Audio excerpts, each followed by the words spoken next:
YouTube nowadays, which is a pain in the arse. Uh, Looks like we're good. Yeah, we're going. Awesome. Love it. C, recap, if you don't mind. Yeah. So, while we are traveling in the desert, time passes, and we manage to get all of our newly acquired tomes read over the course of the next week. Bran continues her discussions about solving the problem of slavery in Ashar with the other virtues. Makud thinks they need something to fill the hole that will be left in Ashar to fully get rid of it. A catalyst and a stimulus that Declan suggests, to which Makud thinks that he is talking about naming Makud's fists. Let's see. And then Abrashmina uses some of her time in the evenings to check in with some of the others back in Ashar, mainly Eli and Madar, and checking on the Mirage and Holly and Kaya, making sure that everyone is doing well. She also touches base with Kaliba of Isis's temple to check in on Tiara and Mirin, who are also doing wonderfully, to Declan's happiness. Um, and then afterwards, she communes with Ramiel about the dangers that they might face.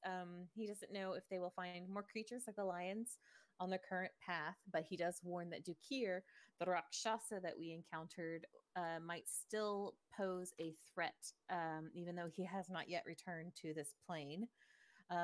She does attempt to scry on Riga slash Kabine, which fails, though she is successful on scrying on the Spurned, seeing him on top of a massive dead sandworm, and before him, the ground is churning around like water. There are hundreds of sandworms writhing in the sand, and he's like has a hand out over him and is using his power. Um, she recognizes his regalia as that of a Medigen shaman, and the Medigen being a nomadic tribe of humans that refused to live with the rest of Ashari society whenever the elves came and took over. And then following this vision, she communes with Ramiel once again, and he tells her that the worms are under the control magically, that the Spurned is still in the places of power to the north, and that the sandworms are trapped by this power. Um, After the week of travel is complete, we encounter another sandworm in the midst of attacking the other Minotaur tribe of the Kalarsa, I believe. Um, Creature is killed by a group of hobgoblins who are flying wyverns that physically peel away part of the worm's defenses and stab into its brain to disable it. Makud is greeted warmly by Jushur Afur of the Kalarsa, who gives them information about the sage they seek. And Declan spends most of his time with the Minotaurs, conversing with the mute leader of the hobgoblins, Gurasek, learning what he can of their methods of fighting sandworms and the spurned Medigen. And Abrachmina makes rounds around the encampment, healing Minotaurs and hobgoblins alike. The next day, we travel out across the fields of glass, pushing on towards the Zargos Mountains. They encounter a troll that ambushes Makud from beneath the glass's surface.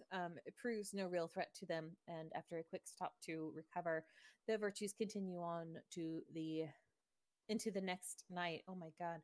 To reach the base of the mountains.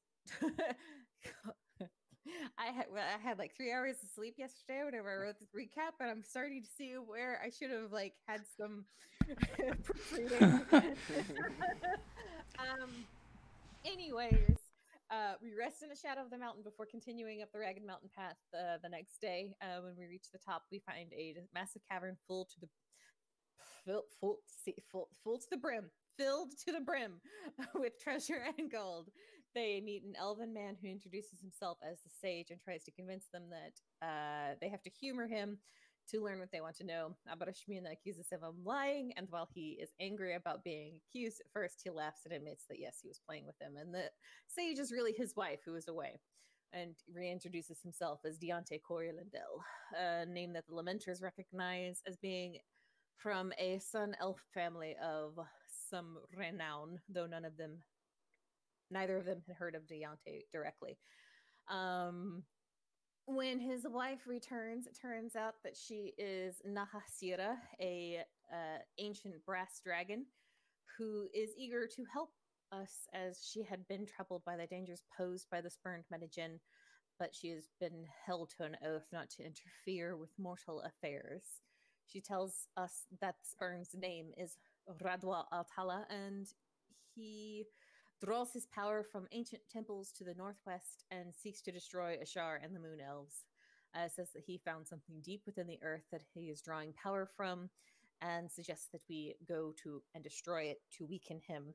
Deontay will draw them a map, and she will gift the virtues with items from her treasure hoard to help in their endeavors.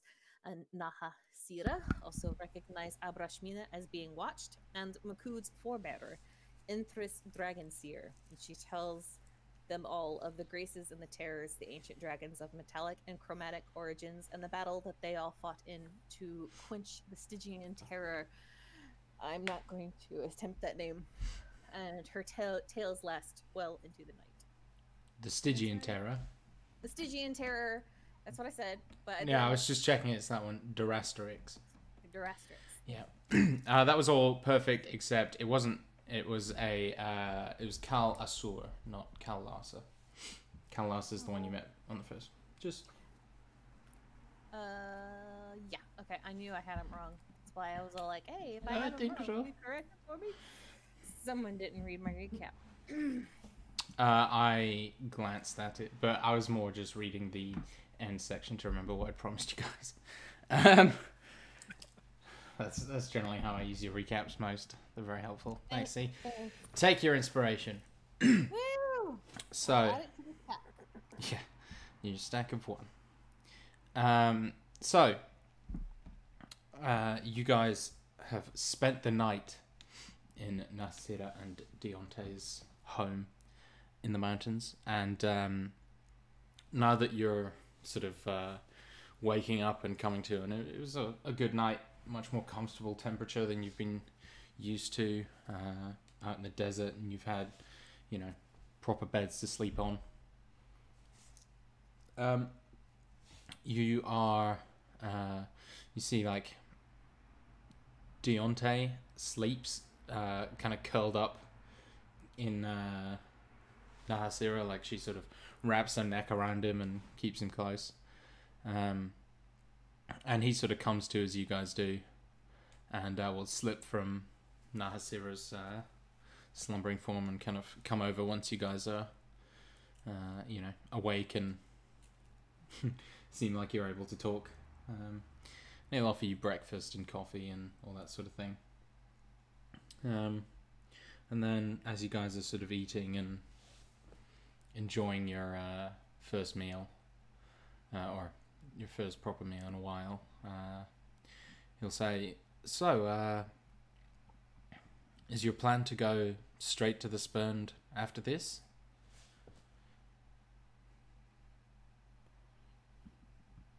I don't know that we've discussed that yet. I guess that's something we should figure out. He sort of gives you a kind of fair enough type nod. Didn't you say there was like a lot of worms there or something? It was going to be a problem. Someone said there was going to be a lot of worms. I mean, I saw in my vision that there were hundreds of worms, yes? Does seem to make him somewhat inapproachable. That's true. But, I mean, if you get rid of his source of power, he will likely lose control over most of those worms. The source of power which is beneath the mountain. Beneath the temples. Beneath the temple. Is the temple not guarded by worms? Well, yes, but there's a back way in, of course. And it's, I mean, the temples themselves are only a small part of the true mystery of that region. And the entrance, you'll find, isn't an entrance to the temples. It's an entrance to the city in which the temples reside.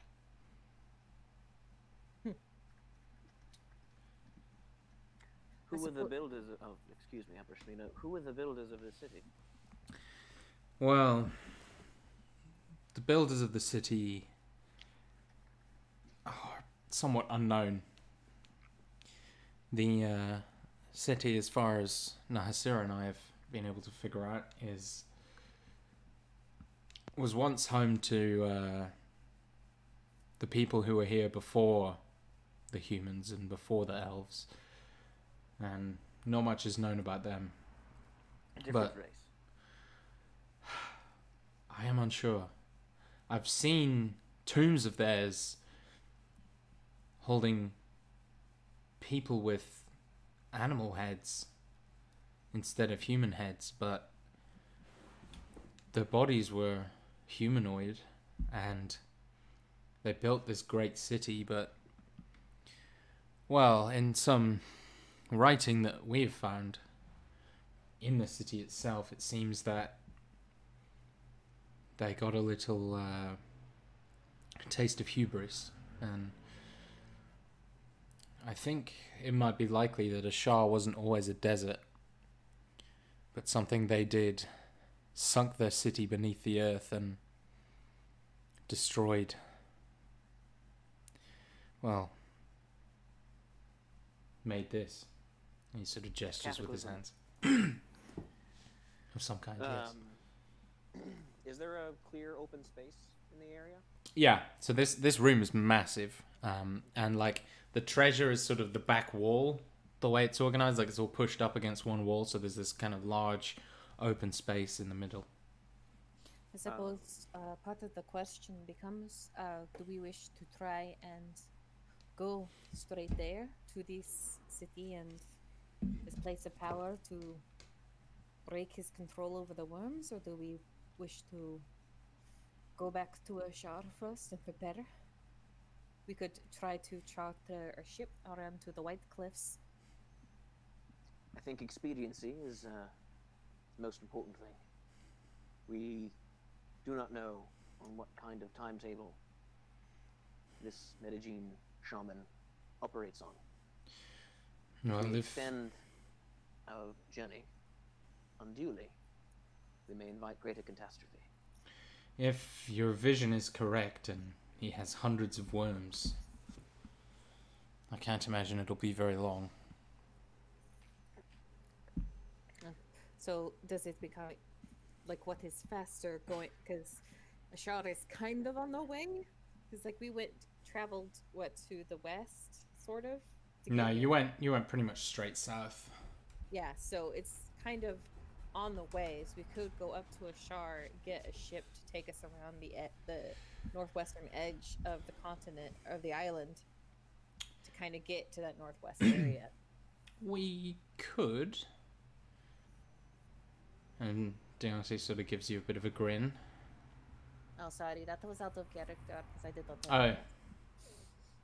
Apologies. I can say it again in accent. Do you say it like? Okay. Yeah. So Deontay will say, we could, or you could, or I could probably get you there in a day. Do you How? have some means? Well, somewhat accomplished. I could definitely transform you all into something a little faster. Declan shifts uncomfortably. Transform Mm-hmm. into what? He shrugs. Pretty much anything, to be honest. I could transform you into a bird or small drake.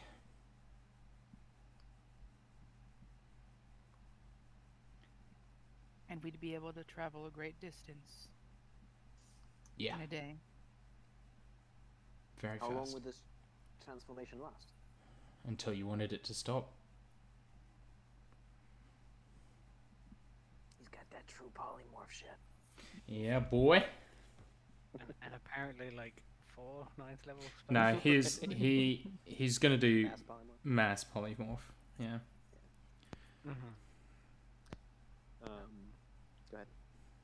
Doesn't that last like an hour? Lasts however long Rob wants it to. Yeah. It's a special one. From his special bar. I was going to ask the exact same question, but I was like, eh, why fight it? Just accept it. You would turn us into beasts. And we could get there within a day. Well, there's that, or I could try and get you there instantly, but there's a bit of luck involved. I'm a pretty lucky person, but even I don't want to gamble. Well, I've been there before, so it wouldn't be a huge gamble. And again, it gives you a grin. I mean, I'll take those odds. Not sure which makes me more uncomfortable. But if either one will expedite the process, then I yield the decision to the group. I mean, I'd say there's like an 85% chance of us getting there. Exactly where we want to go. That's near perfect. And, you know, maybe only a 5% chance that we could end up dead, but... If you are willing to take the risk on our behalf, then it would be in your debt. Of course.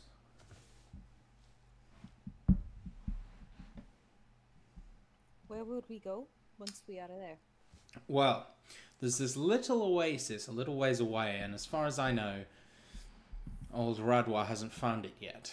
So, conceivably, we could sneak you guys in the back, down into the city itself, and you could make your way to the temple that way.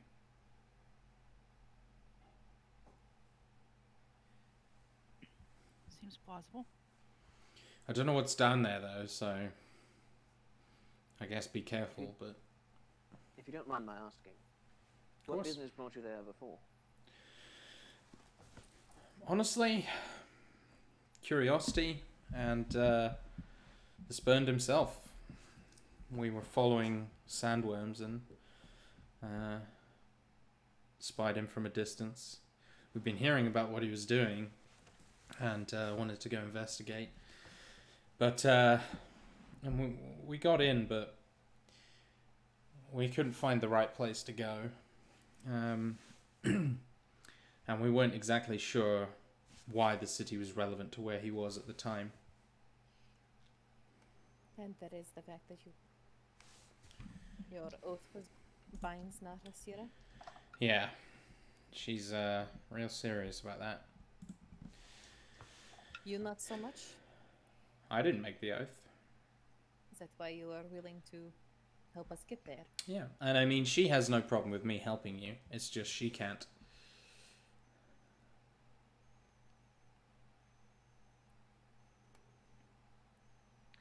Would you be willing to testify to the reality of the Moon Elves? What, you mean the fact that they're charlatans? Yes. For sure. Your credibility as a member of your family and person of advanced age may go some way. I mean, my family isn't really a known quantity over here, but I could turn myself into just about anything. A moon elf, that might work. Deception does us no good, I'm afraid, in this. Kind of inclines his head like, cool, no worries. But that is something you would be willing to do? To return to Roshara and spread stories of moon elf deceptions? Absolutely. I think Bryn and I could put on quite the performance. More importantly, Well, Bryn would be with us, but yes. More importantly, if my prognostications are correct, there may come a day when the Moon Elves themselves are on trial. Testimony in a public court may go a long way towards disassembling the regime. You see him, he looks quite impressed, actually, and kind of eyes a little wide, and he goes, well, You're a stickler, Declan, but you've got some vision. Declan nods his head a little bit and sort of a thank you nod. Abrashmina is making a face that she doesn't quite. She kind of wonders where Declan thinks they'll be holding court. Yeah. Since He's they're got, not he's got a 5, 10, 20-year plan. Oh, he's making plans for, like, you know, when they get tried and convicted for war crime or crimes against humanity, for, like, you know, war crime type stuff. So our Nuremberg trials. Yeah. Yeah. They broke the Viros Convention.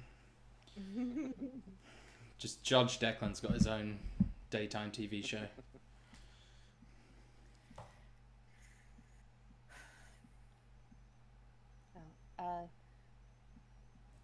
Suppose it still doesn't quite answer what we will be doing once we get there, other than you said, or Naharsira said, that the source of his power is beneath the ground and we should try and find and destroy it. I think so. It's in the city somewhere, as far as I can tell. That is not exactly... Do you know what the source of his power is called? Is there anything? Shakes his head. We have no idea.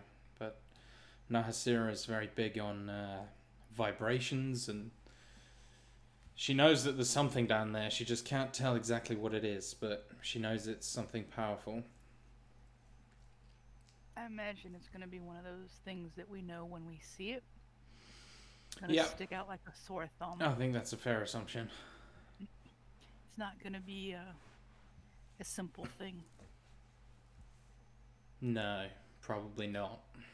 These fancy magic types tend to be about spectacle, especially these religious zealots. Nothing wrong with a little spectacle, but... I know. But you don't tend to hide that, and you want people to see it, right? Perhaps once upon a time. Maybe. But in most legends, objects of great power require extraordinary means to ensure their destruction. A simple blow from Makud's hammer may not be enough. Perhaps Mighty we though could it is. steal it? Perhaps. We may, with such a wide gap of information, we may have to improvise.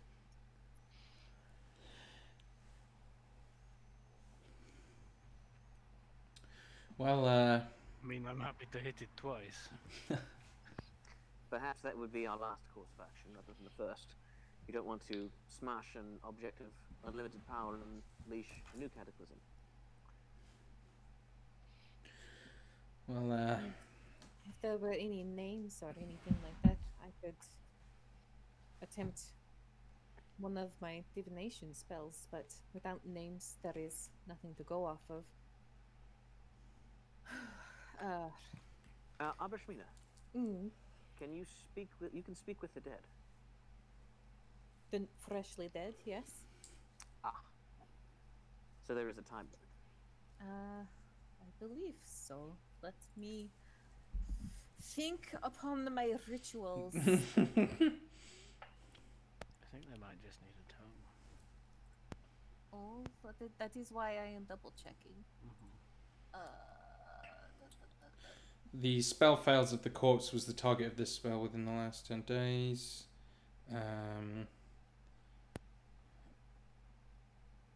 Yeah, it must still have a mouth and can't be undead. Abrashmina, do you have the spell prepared? I suppose it is a brand new day. I could prepare it if the DM would allow. Yeah. Will you step away from the food with me? Are you going to try and have her do it on the mummy? Uh-huh. Is it a mummy or is it a skeleton? I think it was mostly a skeleton. but it has to have like a mouth. I mean, it has a jawbone. That's not a mouth. It has, yeah, it has to be able to enunciate. I articulate think, things. yeah. Okay. Yeah, it has I to mean, have if like it a. was a mummy, it might have flesh. Yeah, in it, but yeah. I don't actually remember what state the corpse was in. I guess it was a mummy, It was, yeah, it was desiccated. but it was a mummy. I'll say the spell will work. Yeah, I think it was a mummy. Okay. Okay. Hopefully the man speaks common. Oh wait, because we already tried telepathy thing on the dead and it doesn't work for Bryn. Does anyone have comprehend languages? Let me see if I have that as a spell. I don't think so. Oh, I have tongues. There you go. Oh.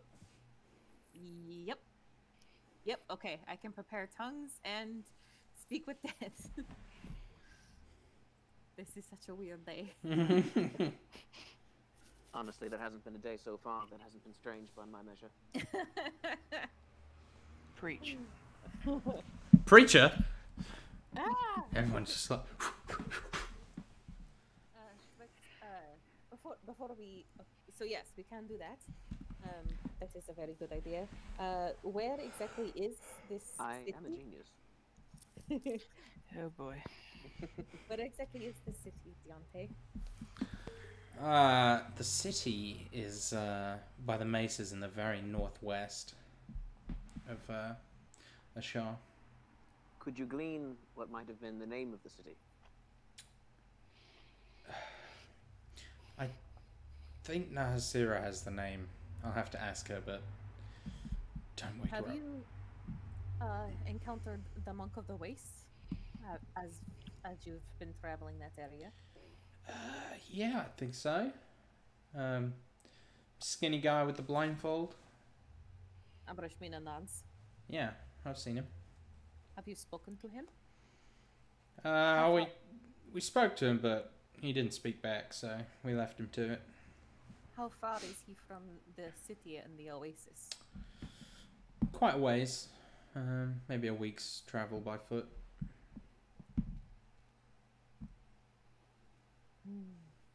We need to speak to him as well, but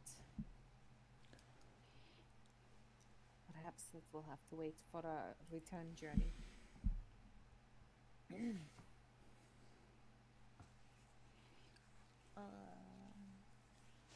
But yeah, like on like a map of Ashar, like whereabouts is like the area that he's like telling us about. We had a vague direction for like before, but like from like the geography of what we know up there, there's like the Monk of the Waste, the White Cliffs are kind of near there, and then wherever this guy is supposed to be. So according to like what he's saying, he's about like how far from like known landmarks like the Monk and the cliffs. Yeah, so let me just get my map again. And I'll put it on the thing and I can sort of point it out. Okay.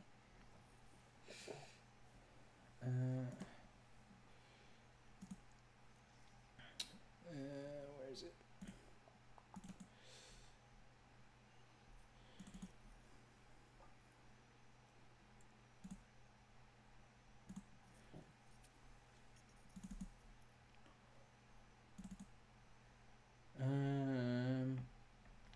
Shit, I can't find it. In fact, I get it. But yeah, it is essentially like in the there we go. It is essentially like he is between like between the places of power, as we're currently calling it, and yeah, here we go.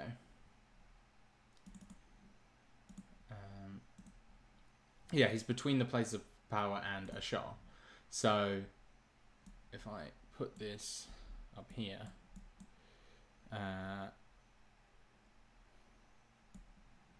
zoom in a bit. So the places of power are sort of you see that kind of lone cactus piece. In the northwest. Yeah, that's kind of where they are. And he is sort of near that cactus piece that's kind of on its own on the coast at the top. The next one down, basically. So there's a bit of a distance between them. Okay. So, like, he's in between, like, the two cactus pieces. The white cliffs are... So he's at the right-hand cactus piece. Okay. He is in the spurned? No, he is in the Monk of the Waste. The spurned is at the left cactus piece. And then the white cliffs are basically that straight section of cliffs straight up from where the Monk of the Waste is. Or from where the spurned is, sorry. Spurned. Okay. If I had my iPad all sorted, I could be doodling on this for you, but oh well. No worries. Okay, so if I do speak with the dead, I could ask him 5 questions.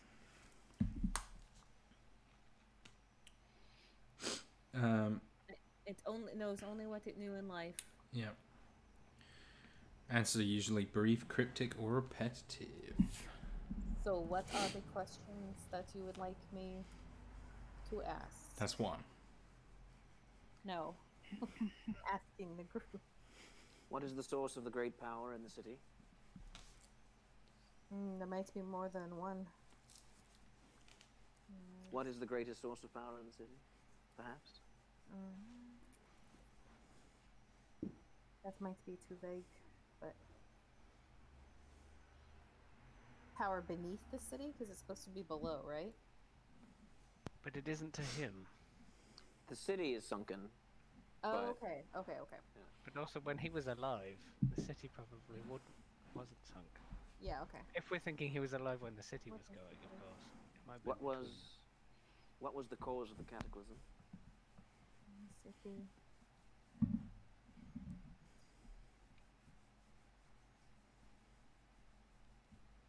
How can the power source be destroyed? Oh, hold on. Sorry.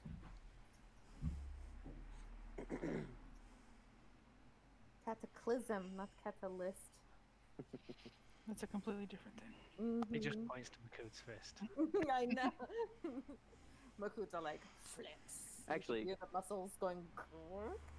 Cataclysm is an awesome name for your fist. Yeah. What was the cause of the cataclysm?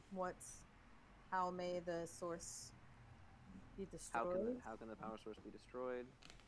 Oh, I now want to make like a hammer, which is just a chunk of this magic thing on a stick called Cataclysm, and Makut just hits people with it. Oh, what is the name of the city? The main city? Well, we can get that from our dragon friend. Nahasira. Oh, Nahasiranos. Okay, good call. How may the source be safely destroyed? I think is an important distinction. Sure. Oh. Okay. We don't want to cause another cataclysm. That is one way of getting rid of the moon elves, but Abratina has been very anti-slash and burn whenever it comes to solving this problem. Or cut and burn. That's what it's called. Okay, 2 more questions. What defenses may remain within the city? Okay, that's a good one.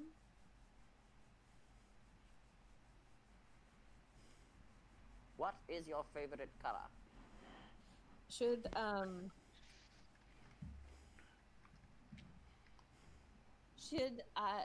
like the first question be like what sort of power source, what sort of power in the city would allow someone to control great beasts, and then go from there, kind of narrow that greatest source of power? Because like, you know, he could decide that, you know, the greatest source of power was the library, because the guy could be a big Byron type. Sure. But like, you know, if it's a big If it's a rose type, it would be like the greatest source of power would be like, you know, an ancient holy relic. We But- could, Sure. we could certainly phrase it that way. I think another Okay. question might be, why do you have a crocodile's head? That's a big one. What were your people called? What the fuck is wrong with your face? Yeah, I mean, essentially. Why the long face? Well, I hate myself. Yes. It's been explained to us now, and we've seen iconography of people with different kinds of animal heads, right? Mm. Oh, is he like a Get Yankee? What are Okay, one of those? one, you have no, like, no, he's not, because look at him. Okay. And two, as if I'm going to tell you. I mean, you could. Okay, so what were your people called? He's a gnome. What is the greatest source of power within the city to the north? Didn't you want to change that to the worm controlling? power? What source of power within the city might allow a man to control the sandworms? Might. Yeah. Might.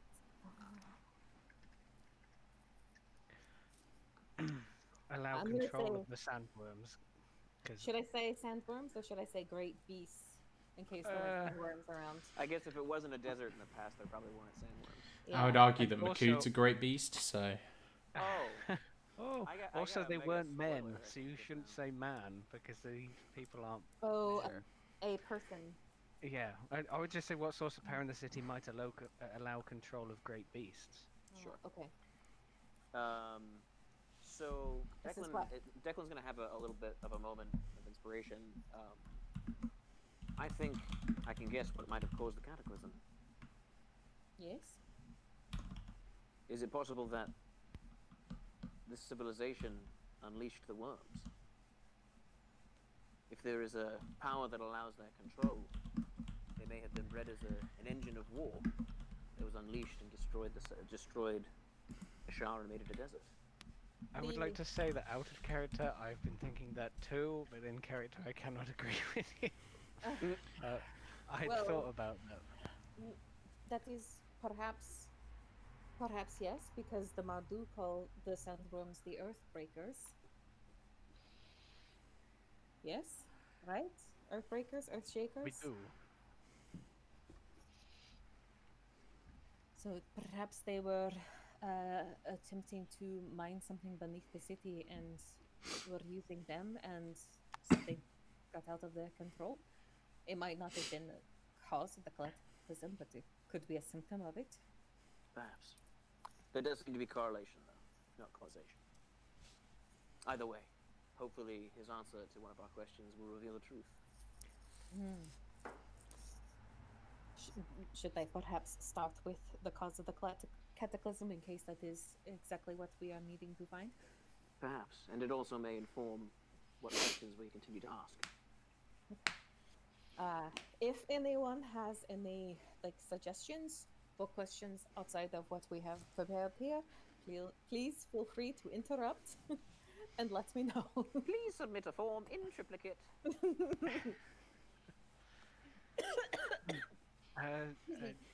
Makun probably would voice just. What if this guy wasn't around for the cataclysm? What if he was before it? Or It's true. he doesn't know. You If can that's the ask. case, if that's the case, then we will refine our questioning and continue forward. But I still think asking about the cataclysm first might be the most illuminating for what questions come after. I will remind you, as the kind of malevolent god that I am, his tomb that you find him in was like sandstone, mostly. So he might be after the cataclysm? I told you what I told you. Okay, yeah, but I What mean, is- would we know that sandstone is mostly associated with sand? I mean, yeah, it seemed like it had been built in a desert, Okay. not in okay. a different Declan biome. haughtily points that out. Then perhaps, he will be from after the cataclysm and we'll know exactly of what we speak. Let us hope. might even know what a sandworm is. Right, so I'm going to cast tongues on myself. Mm. Well, let's leave the kitchen first. Oh yes, of course. We'll go outside. Declan will pull his bag of holding out and as gently as he can. Pull the mummy out. Oh, it's not the bag. It's the interplanar box thing that was inside Right. the eye, right? The big lock box. Mm-hmm. All right. So yeah, we. The others are welcome to join us if they want to witness this. Declan's curious. My food comes with like a armful of food. Brought the kitchen with him. Right. So let's see.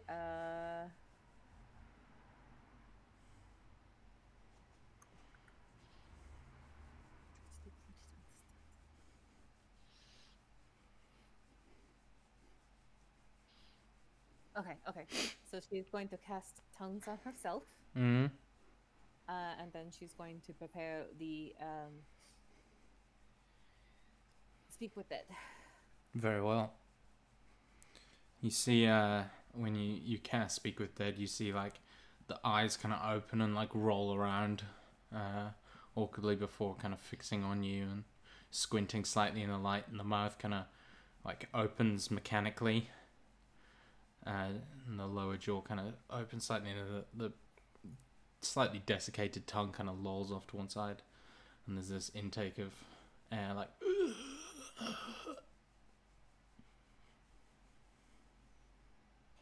And Abrashmina will ask the first question, which is, what was the cause of the cataclysm that destroyed your people?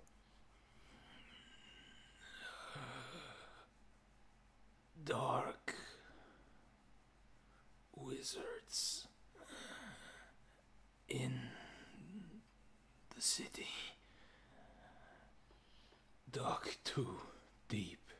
And to all of you who don't have tongues cast on you, this sounds like.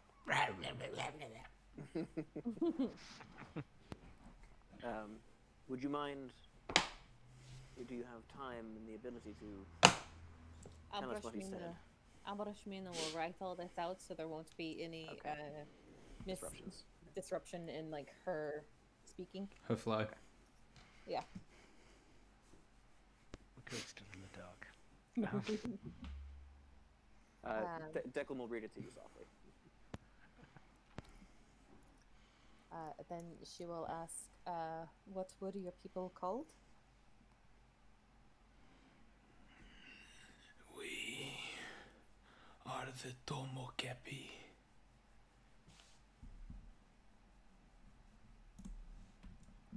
May I have that? Yeah, I'm just doing it for you. Kind and benevolent DM. Okay, that is how I would have spelled it. That is surprising for me for once. Nice.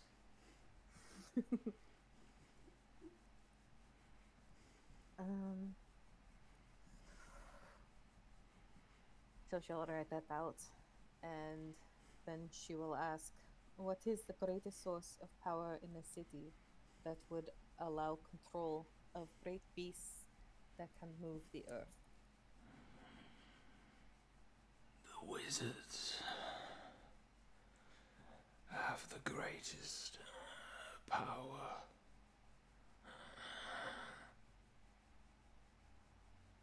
And that's it. So the question was, what is a source of power within the city? And he said the wizards have the power, so he probably doesn't know any more than that. Sure. Yeah.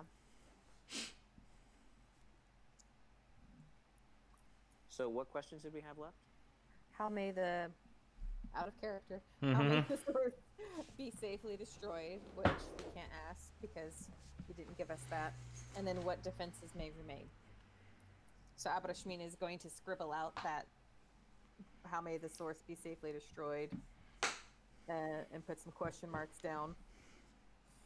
But she will go ahead and ask what defenses may remain.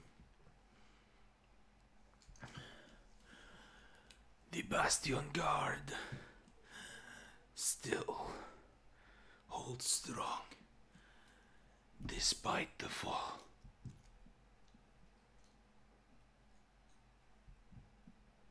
How does one defeat the Bastion Guard? This is me out of character. Saying that this guy might not be aware that the city is like completely gone. If it like continued to survive past. Well, he knows there's a cataclysm. Yeah. So the society basically survived for a bit longer. Right. True. There was something else I was thinking of though. So what we need is more. What we really need is more information about the wizards. Mm-hmm. Uku just very quietly to Bryn goes, "They sound cool."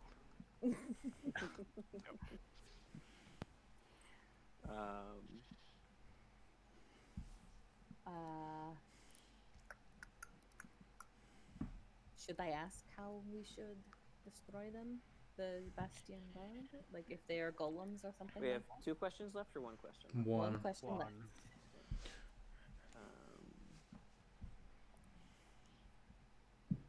Yeah, I mean, I can't think of a simple clarifying question about the wizards that would help us.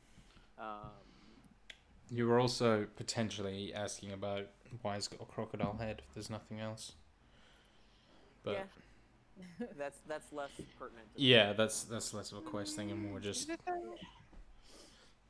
I mean, it could be useful, but I mean, if there are still books in this city written in this man's language, I can legend lore and find out all there is to know about the Tomo Kepi. But I will ask for, because he didn't seem confused about the Earth Mover question or Earth Mover question. So I'm going to ask for the. I'm going to pose this to you guys to see if you guys think this is a good idea. But should I ask for the name of a wizard that could control sandworms, since he's seen or Earth movers? Because if he can give us a name, then I can legend lore that later and find out more, perhaps. Interesting. If he has a name, but if it doesn't have a name, it's a throwaway question. But Sure, I think at this stage we're kind of on a throwaway question because we're not sure if the Bastion Guard are still alive or not, or we aren't sure like why he has a crocodile head, and it would be interesting to know why he has a crocodile head. But he could just go because everybody does or whatever, and because I was born this way. yeah. Why do you have silly horns? Yeah. all right. Why do you have a cow head? Well, if Dan agrees with me and says that it's a interesting question, I'm gonna go with it because I quite like if you try and get their like Archmage or something who built this city or something. It would be really useful for information down the line. I was vaguely considering the Wadron or whatever, might not be Medigen or might like be a leftover from this civilization. Even though he had, I don't know if all of them have animal heads or different animal heads, or maybe this guy does have an animal head. I know he's hiding behind an insect mask. Yes. It was like he is hiding behind the insect mask. So You could just ask him what are the names of the dark wizards. Ooh. That's not a bad shout either. I will ask. That is even better. What if he's channeling the dark wizard? Like, what if the dark wizard had an insect head previously, but now his spirit is somehow like either in the mask or like in red one? Like he's hacking the zombie to speak to us. I am going to ask. I'm going to ask the mummy for the names of the dark wizards. How do you phrase it? Yeah. What are the names of the dark wizards? What are the names of the dark wizards? He says, Oi, Losir, Carix, Mistroi, Yarun.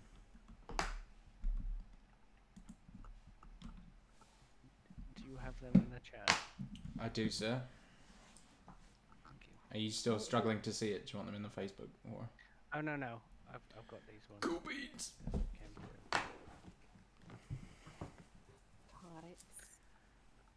That's something.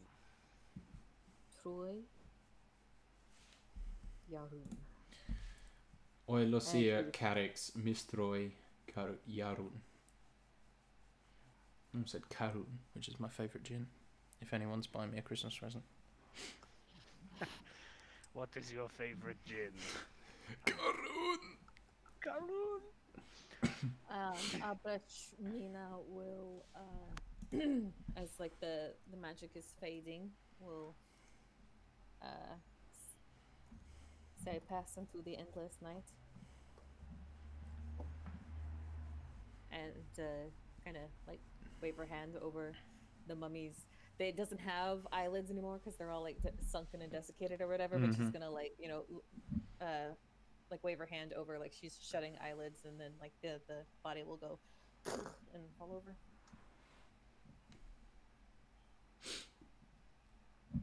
Yeah, and its jaw like hangs open in a sort of macabre sense. Okay,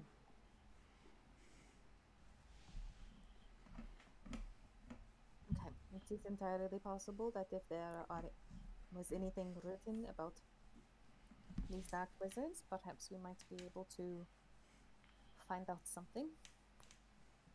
Maybe Nahasira will know some of these names. It is an excellent starting point. I do not think that the library back in the shard will have any information that will help us. No, nor I. Although it is curious that this civilization is not more well known. There is not a lot It did not take us long. It did not take us long to discover their tomb. It was quite by chance. I'm sure the Medellin or other of Makud's people must have come across them. No, there are not very many histories that predate the Moon Elves in Ashar. And also, like Makud, you would know that like a lot of the civilizations that reside in the desert are extremely like superstitious. Yeah. And tend to just steer clear of stuff like that. We tend to keep to ourselves. The tomb that we went into was not really meant for us. There is also the fact that Makut's people tell stories to keep the histories rather than write things down. So there are not a lot of that written down elsewhere either. Not a whole lot of bards that go out and ask for the Minotaur's histories. You hear like she like grins at Bryn. You hear like Deontay's voice kind of quietly echoing through or from inside, and like Nahasira's kind of low grumble as she wakes up.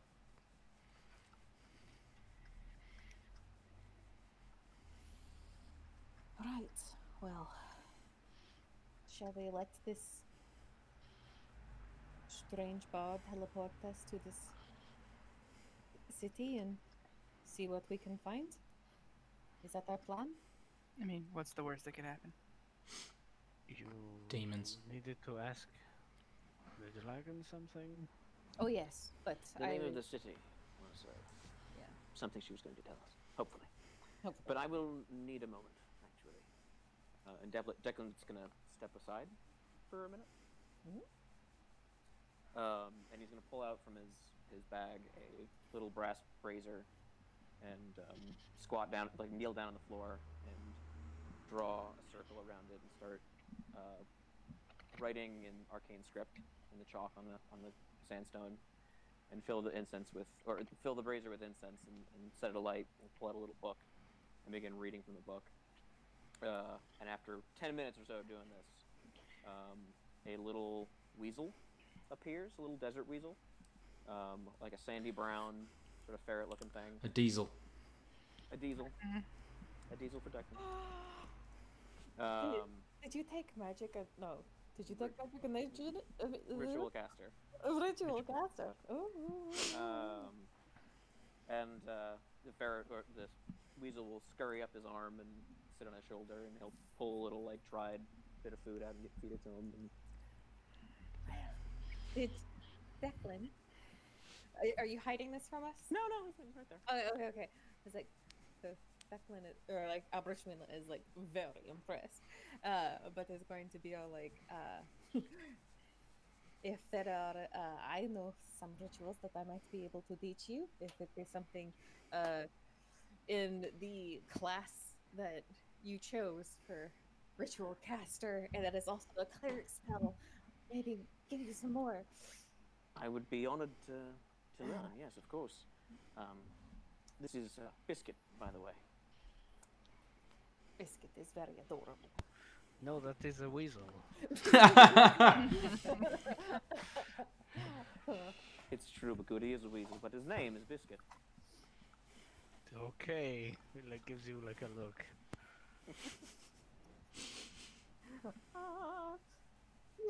Would you like to pet him, Makud?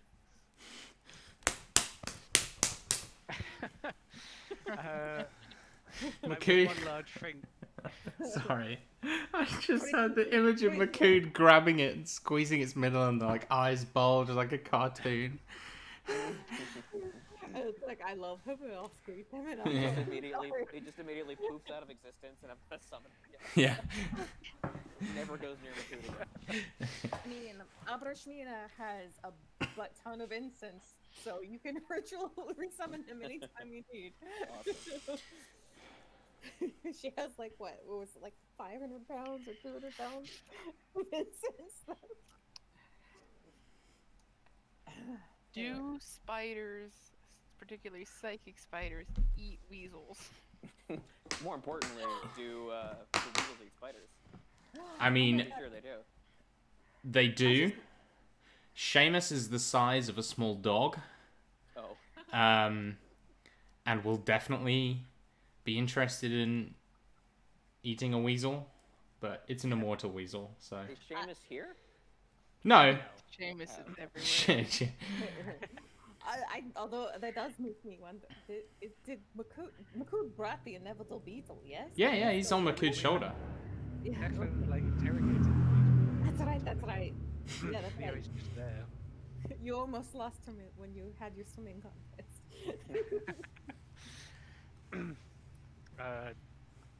Sure. He'll just like pet the weasel with like one finger, probably. Yeah. Declan will like give him a little mental command, and he'll like scurry up your finger and onto your arm. Well, there is plenty of room for you and the beetle. Does the beetle respond to the Biscuit? Not in any way. Okay. And Rob, if you want to some degree to control Weasel, that's obviously, I'm considering it an NPC, you know? Yeah, the weasel is yours to command as far as you want. I might put a little description in here or there, but yeah, he can be your scout and whatnot as you command. I mostly just wanted Declan to have a pet. Yeah, he needs And one also friend the at help least. action. Exactly. What was that, say? And it's like, and also the help action. Yeah, for sure. It's like, give me that sneak attack. Mm-hmm. The weasel. Just Declan like throws the weasel like a grenade at the start of every fight. Scratch his eyes out, buddy. Go for the And like half eyes. half the time the people like get hit with the weasel, and instead of freaking out, they're like, did I just get hit by a weasel? What the fuck? And they're like looking around, and Declan's like shooting them in the back. I love it, man. You'll never escape my weasel attack. My action is to weasel. Weasel of sneezing and choking. Go. There you He's go. covered in the powder. I mean, he is a little stinky, so A little stick. he's got that ferret smell. Duh. Dat ferret smell. Y'all know what I'm talking about. Yeah. Unfortunately I do. Yeah. So we'll go speak to Nahasira then. Yeah. And she's doing like a big yawn, and you realize she could swallow Makud whole. And there's like 4 rows of teeth, and she sort of like stretches out her neck and lets out this kind of low, like, it's almost like a hum, but you can feel it in your chest. She kind of regards you with slightly sleepy eyes. Good morning, my lady. Hope your rest was restful. It was. She kind of like stretches out her wings, and just gets the blood moving again. So, Deontay tells me you have something of a plan. Something of one, yes. We did have some questions before we go. Of if you course. could avail yourself of your knowledge. Of course. He mentioned that you might know the name of the city that we seek. The city is named Tomokep. And Deontay kind of like clicks because that was it. Shit. Tomo kept. Tomokep. The same as the Tomokepi, but without the I. Okay. Do you remember anything of the people that dwelled there? Well, by the time I came here, they had already fallen. I've not known a Shah before it was a desert. I see.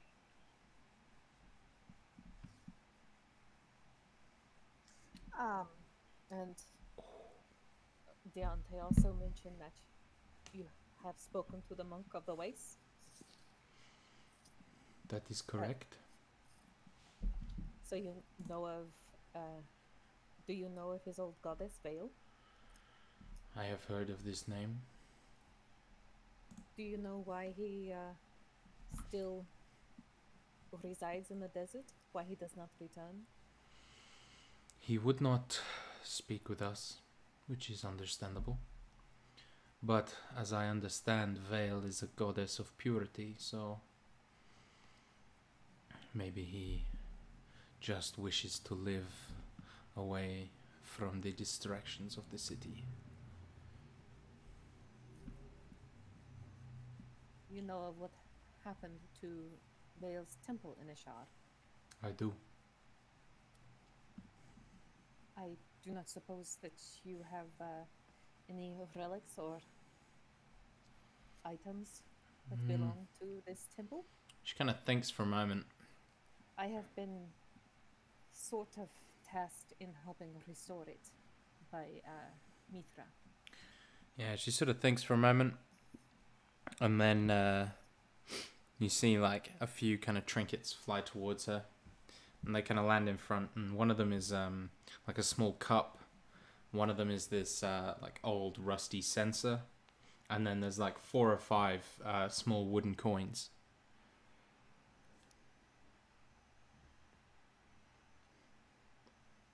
4 or 5?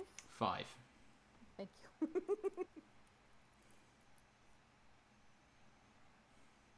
I'm sorry, I was lost in thought a little bit. Why did we get 5 wooden coins?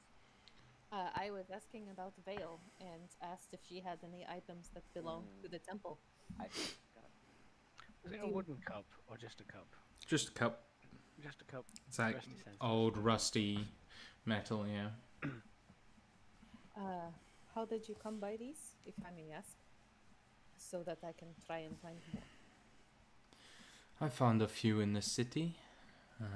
The coins mostly. The cup and the censer, those I believe were owned by some merchant. But I recognized them for what they were and took them. Is there a way that I might recognize these things for my own if I come across them? She sort of like looks down at the coins. He just says, "That is her symbol." Does the censer and the cup also have this symbol on them? They do. It's a sort of I can't remember if I'd already no. Okay, yeah. It's basically a kind of parabolic arc with like a few lines in the center, kind of designed to look like a veil, but a stylized version, definitely. Okay.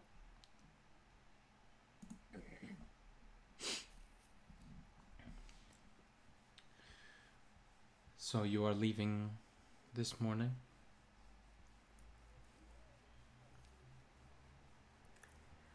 as soon as we can. We do not wish to press upon your hospitality any further. Very You've well. already been a great help. Then I have the gifts I promised you. She kind of like... Declan's like, no gifts are necessary. Kidding. Oh, fine then. Punches Okay. him into the arm. But She he opens says- his mouth and he's all like, no, thank. And everyone's all like, He's- Just a big fist around Declan's head. I'm gonna communicate silence. Just everyone a text. Yep. So, Loot. you hear Shut up, like... you're not a paladin. You hear like clinking and movement from the pile of treasure, and 4 items kind of materialize in front of her, but they're in this sort of brown packaging. And she kind of turns to Abrashmina and says, I know of your god, Asamar. I know what you seek to do. I hope this will help with that. And you unwrap the package, and you see it's this sort of mantle cloak that kind of sits around your shoulders. It doesn't like come down any distance, but it just is like a hood and a mantle. You can see it's kind of patterned with stars like the night sky, and there's this purple nebula that kind of swirls and moves like a moving image across it. It's an extremely, giving off extremely magical vibe.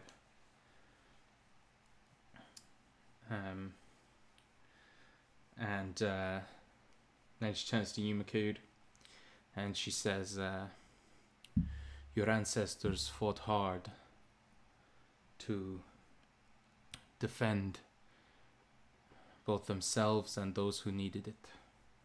I hope this will help you with that. And you unwrap your package, which is by far the smallest, and you see it's this very, very small necklace, which you could easily kind of hang from your horns or whatever. But on it is a small chime, and it's kind of the color of like this burnished bronze. You can hear it kind of tinkling softly. I guess I'll give you the mechanics, that I'm putting them in the chat just for the video's sake. So the Mantle of the Watchers is Abrashmina's item. It's a legendary magic item. When it's attuned, whenever you deal radiant damage, you deal an additional 2d10 radiant damage.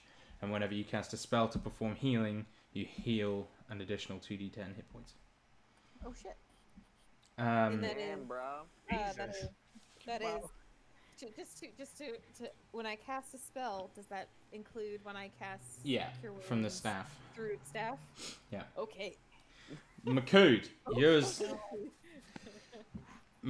is the Chime of Ancestral Protection.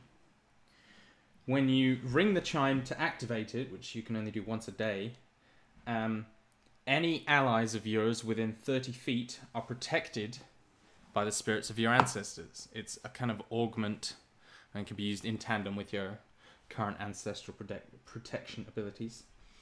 The chime spirits have 100 hit points between them, and when your allies are within the radius, half of all damage they take goes to the chime spirits, and half of all damage, and the other half goes to them. And when the spirits reach 0 hit points, the chime falls silent and cannot be activated until the next day. All of this is just so Rob can throw like challenge rating 30 monsters at us. Damn. Without guilt. So that is just for my allies. Yeah, for people you want, but there's no limit. So you could have 50 people within 30 feet of you, and Okay, but that would not get me, all of them. is what I'm Yeah, you as well. thinking. You and your allies. Damage dealt sure? to you or Yeah, your it ally. says Yep. damage dealt to you or your allies. Okay. It's just the flavor is like it protects your allies. Okay, fair enough. So it just is. wa- I just wanted to know if it was like super selfless or not. But cool. No, it protects you as well. So you're only taking quarter damage when it's activated. Insane. Yeah. Okay. this is the fucking sort of feast and famine in this campaign, except everyone has one. Don't worry, I'll find ways around it. She turns to Declan and she says, For you I have something different. And you open it and you see it's this single lens that is surrounded by this very nice kind of bronze metal casing. This is the lens of Silivicus Serventicidicus. And using it, you may imbue objects with spells up to 6th level, spending time and resources to do so, and then can cast the spell, destroying the object. So you kind of have your own mini pot. That was like the guy who like invented magic, right? Correct. The grimoire thing. Yeah, the Enchiridion of psychometabolism. That was that guy. Hot damn. Yeah. So my question is, from whence do these spells come? Does it have to be like somebody else's spell, or like read from a spell book? Yes. So I was thinking about this. I think for this, it's going to be, you don't have to, know the spell or whatever, but if you have become familiar with it, then you can do it. So like any of the spells your friends can cast, you can do, or like if you spend like an hour with Alluri, she can kind of give you the cliff notes of that, and then you can do that. Okay. But probably good to like start keeping track of which spells you can do in it. But yeah. You do me too much honor. Thank you, my lady. And this is the one I've left till last on purpose, because you guys are gonna love it. Bryn. Actually, I've just realised Bryn's is actually the smallest because it's a ring. It's a small, dark metal that none of you have seen before, except Bryn. You may have heard of metal like this. It glows softly, and it's set with a single sapphire. When you make the attack action, you may cast a spell or use a spell item, such as a necklace of fireballs, as a bonus action. In addition, once per day, you may cast a spell as a reaction that otherwise would cost an action or a bonus action or whatever. And this is Rutherford's Ring of Magical Haste. Awesome. Very cool. What does the dragon say to Bryn? She says, she hasn't said anything yet, I guess. No, that's why I'm yeah. prodding. She says, you are something in between. Not quite a true mage, but not quite a true warrior either. I hope this will help you. Thank you. I'll put it to good use. That's kind of bananas. Oh my god. I mean, I expect nothing less. Byron made it. What do you expect? Yeah. That's awesome. Do I get anything when I touch the ring? You do. I'm so glad you asked. Your vision tunnels for a second, and you are standing in a freezing basement. You see a man, mid to late 50s, standing over this ring. He's got white hair, glasses, and he looks very well dressed. But his brow is sweating slightly, and you can see that there's lightning arcing from his fingers into the ring, and 2 books floating in front of his face by their own accord, and he's reading them both at the same time and whispering words to himself as he imbues the ring with power. And then your vision kind of flashes, and you see the ring falling into the ocean. And then you see your kind of vision flashes again as it settles, and you see the enormous Nahasira lying in the ocean, blood dripping from her. She looks very injured, and you see her eye kind of catch sight of the ring, and she scoops up in her mouth. before swimming her way to the top, and your vision returns to normal. I would like to know the story of how this made it to you. Perhaps one day. She grins, and she gives you this kind of grin that, like, you think she knows roughly what's just happened. Yeah. So, she came, Nahasira came here after the fight and made a new. This wasn't where she used to be, because otherwise she would have, seen the fall of the nations and whatever, right? So this is like a new lair for her, potentially? So, from what you can gather of the timeline and that, Nahasira's lived here for, like, on and off for a good, like, 1,000 years. That time, when Bryn, I'll tell you this sort of out of character, when Bryn saw that is, maybe 10, 15 years ago. Sure. After she had had a particularly brutal fight. Okay, that wasn't the fight. I was wondering. No, that was not the Battle of Gormanthan type thing. But I wondered if she was still wounded from that, and it's taken, centuries. It did take centuries to heal, but no, that was long enough ago to where she's kind of go over that. Okay, that was just a different fight that she had that almost killed a massive dragon. Right, fair enough. Yeah. I was almost it was Remy on his own. Sure. With that sword. That's why the ring's down. Yeah. They were fighting. Yeah, it like got into like some sort of like sky battle with something or Like an yeah, airship? yeah, you were like flying the airship down to a shar for some more night figs and or midnight figs. Midnight figs?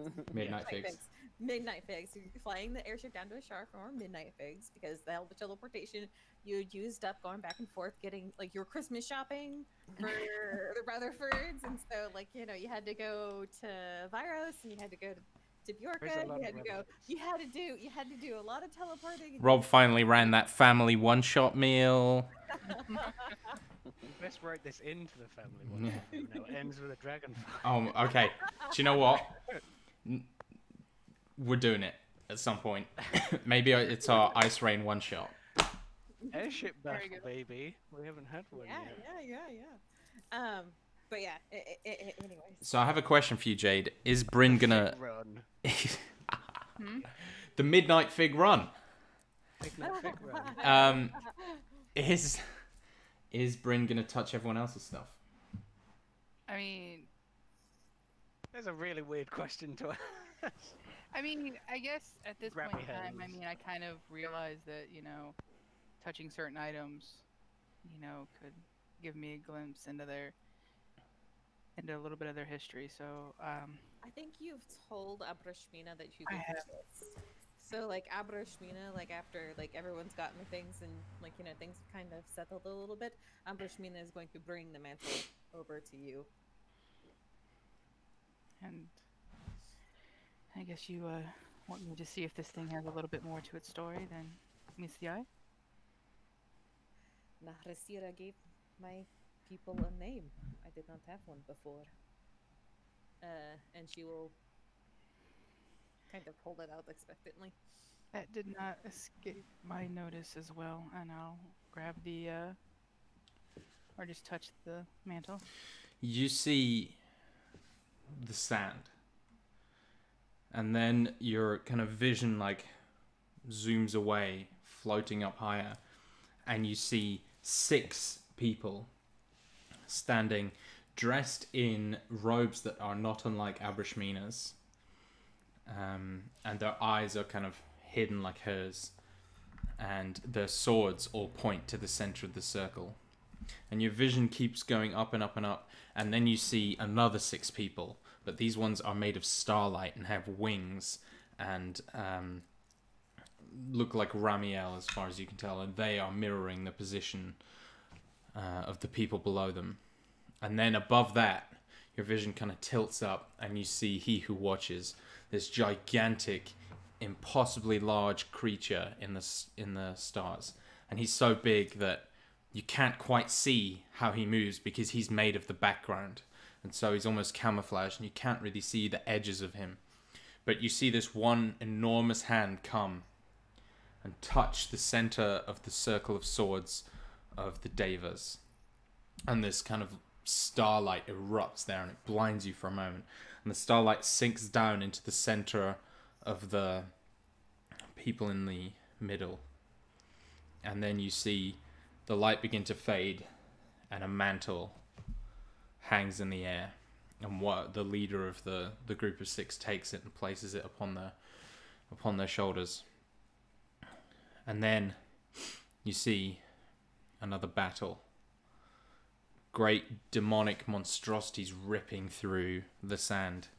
And you see the woman wearing the mantle falls and is buried in the sand by the movements of the feet of the thing that kind of grabbed her and killed her.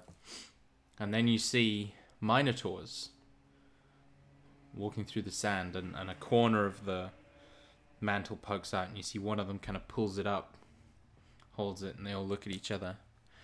And then you see Nahasira standing on the sand, the glass behind her, and the minotaur offering it to her. And she takes it gratefully, and your vision flashes back to normal. Oh, use minor illusion to show, all of that. Sure. Has Declan seen you read objects before?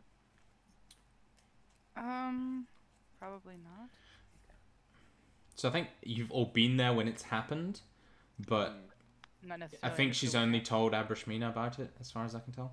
Yeah, because she told Abrashmina about it whenever we were going to the Shalfadi Mm-hmm. to meet her family. Yeah. I think she had like she had the experience at the Shelford with Makud, and then came home and told you. Yeah. instead. Because I think you had it with the flayed knuckles as well. So I Yeah. think Yeah. She has you had were all there. You were all there when Yeah. the very first time, because it was when she got the rapier. Rapier. Yeah. So if you like, you can have everyone know that this is a thing you can do, or if you want to Yeah, keep it under your that's hat. fine. There has been a lot of downtime for Yeah. this. Oh, by the way, guys, I can see the history of magic items. Anyway, Well, I mean, and if there was something to comment on, I was going to comment on it. yeah. No, absolutely. You can you can say what your comments would have been when Declan found out. Oh wow. If you want to make that canon. I don't need to be the center of attention that bad. Anybody else wish to know the histories of Does our items? Bryn touch Declan's new tool? She might reach for it, and Declan will go, Don't smudge the glass! yeah, please I be would careful. ask. The integrity of a lens is incredibly important, and it's very susceptible to smudging. So please, if you're going to touch it, just make sure you touch the metal part around the edge. I don't actually have to touch the glass. Dylan, I've said those exact words so many times whenever people try and touch my records. Yeah, there you go. Yes, of course. It's a wonderful gift you possess, and I would be grateful to know anything you could tell me. And he'll gingerly give it over. And I'll take it, and I won't act like I'm gonna drop it. I'll be. You see a mountain, and standing atop that mountain, you see a extremely skinny man, and he's wearing these robes that are sort of like hanging off him. He's pretty filthy. The top of his head is bald and shiny, but he's got kind of hair in the ring around there, and it's shoulder length. His beard goes down to about his waist, and you can see like bits of food, and it's kind of knotted and matted together in some areas. And he's kind of crouching over this like very kind of small stone, and he's got the lens, and he's kind of holding it, and it looks like the only clean object he possesses, and he's sort of like moving it back and forth and kind of turning the object and murmuring softly. And then you see this gigantic figure. This is it skips in time, and he's still on the mountain. You see this gigantic figure like leaning down from the heavens, and it's got these like gigantic black horns and huge red wings. It's some kind of devilish monstrosity, and it dwarfs him, and you see him like hurling these great orbs of blue fire, and it's like cracking his skin all the way up his arms, and his eyes are burning, and his mouth is billowing smoke. And you see the demon thing kind of smash down with a hammer, and the man's possessions go everywhere. And you watch as the lens kind of bounces and spins its way down the mountain and lands in a stream where it's left for what looks to be centuries before finally some unwilling or unwitting person picks it up.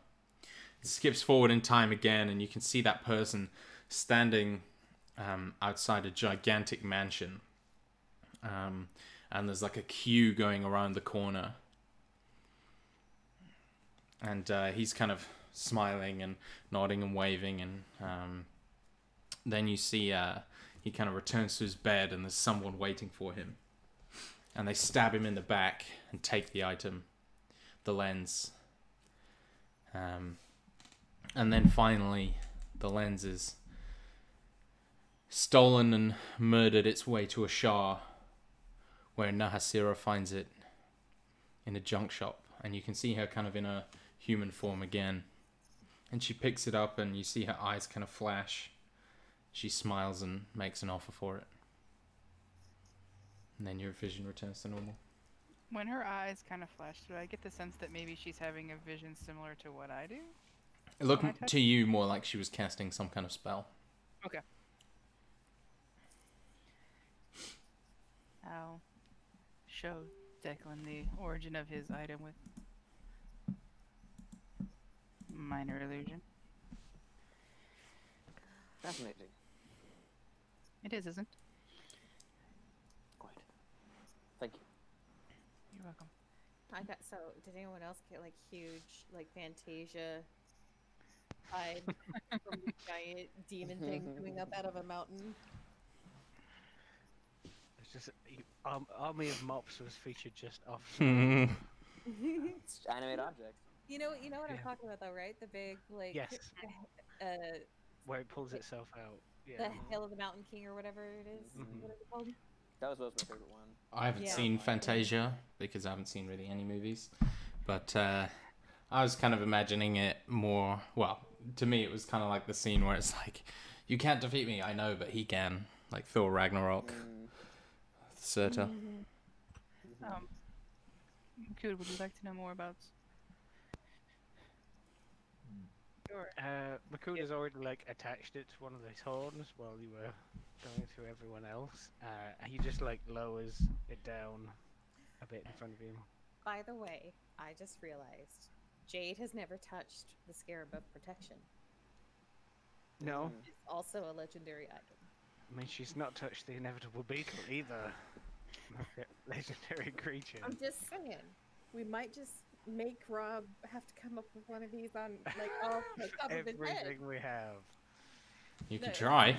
Because I think he said it's like legendary items. The Scarab of Protection is a legendary item. Yeah. Okay. Yeah. Look, as soon as you've said that, you've given me enough time now. I've already got it. I'm in. Damn it! All right. I should have just messaged Jade and be like, "Touch the Scarab." I don't want to spend the rest of the session touching everything that we've come across. Bryn's just walking around the room, just touching shit. Yeah. Be scared. Do you mind if I touch everything in this treasure cave?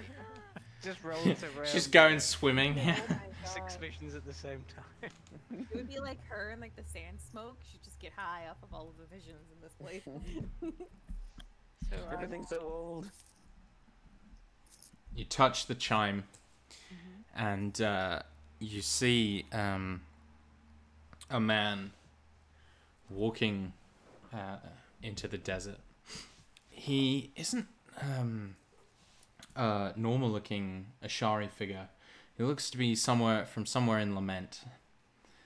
He's got a very hooked nose, and this kind of scruffy visage. He looks like he's got quite a cruel face, and you see him kind of fall and stumble in the desert and collapse. And you see minotaurs, huge beasts, Makud-sized, all of them, walking up and kind of taking hold of him and lifting him. They nurse him back to health, and when he comes to, you see the minotaurs kind of helping him, and then it skips ahead a bit and you see him kind of hugging the biggest one around the middle, and he says something like, "I'll repay this." And then you see him working on an anvil with a small hammer and a very small piece of metal, and this chime is made, but it's on a different necklace. And he kind of hands it to the leader, who wraps it around his horn. And the hook-nosed man says, "Let it be known that your ancestors and your descendants will be protected because of what you've done for me today." And then you see, similar to the mantle, the chime is lost in battle, and the Minotaurs spend their time looking for it, but are unable to recover it until it falls into the hands of Nahasira again.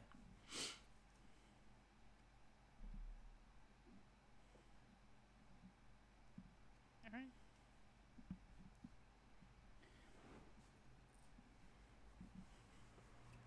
I touched the scarab.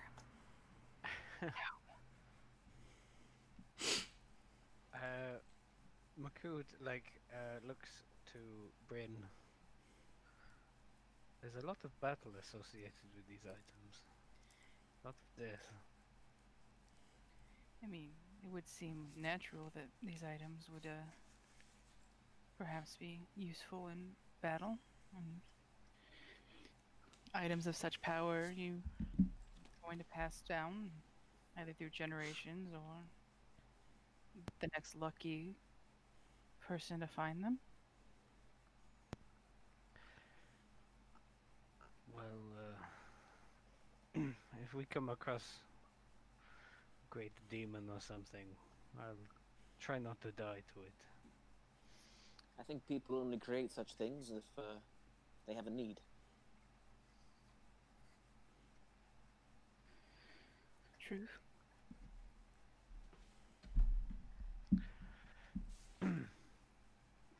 Nahasira. Sorry, Dan. Okay. I thought you were going to suggest touch the scarab, but in No. this time. Abrashmina is going to turn to Nahasira and say, "You have a great many treasures with storied histories, and I'm sure that we could stay here for days and still not learn them all. But I am curious about a few things. I will sate my curiosity about maybe two, if you would Very indulge me." well. Well, one is you called my people Asimar. Asimar, yes. What is this? I have never been called that before. It is a term in the Old Celestial. It means something like what you are. Many gods have given many bloodlines their blessing, and sometimes that blessing manifests as a person like you. There are many secretly hidden among the peoples of Neath, and Asamar like you always have a companion. A watcher. Yes, they are called different things for every religion, but yes.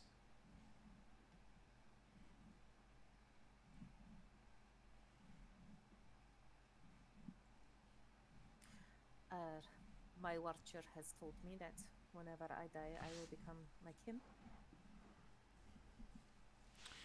Nice, there are nods. That is often the case. But not always. It varies between religions. It varies between even those whose devas are not gods. There are some who, when they die, merely pass on like anyone else, but their memories and powers are retained by their deva to give to another.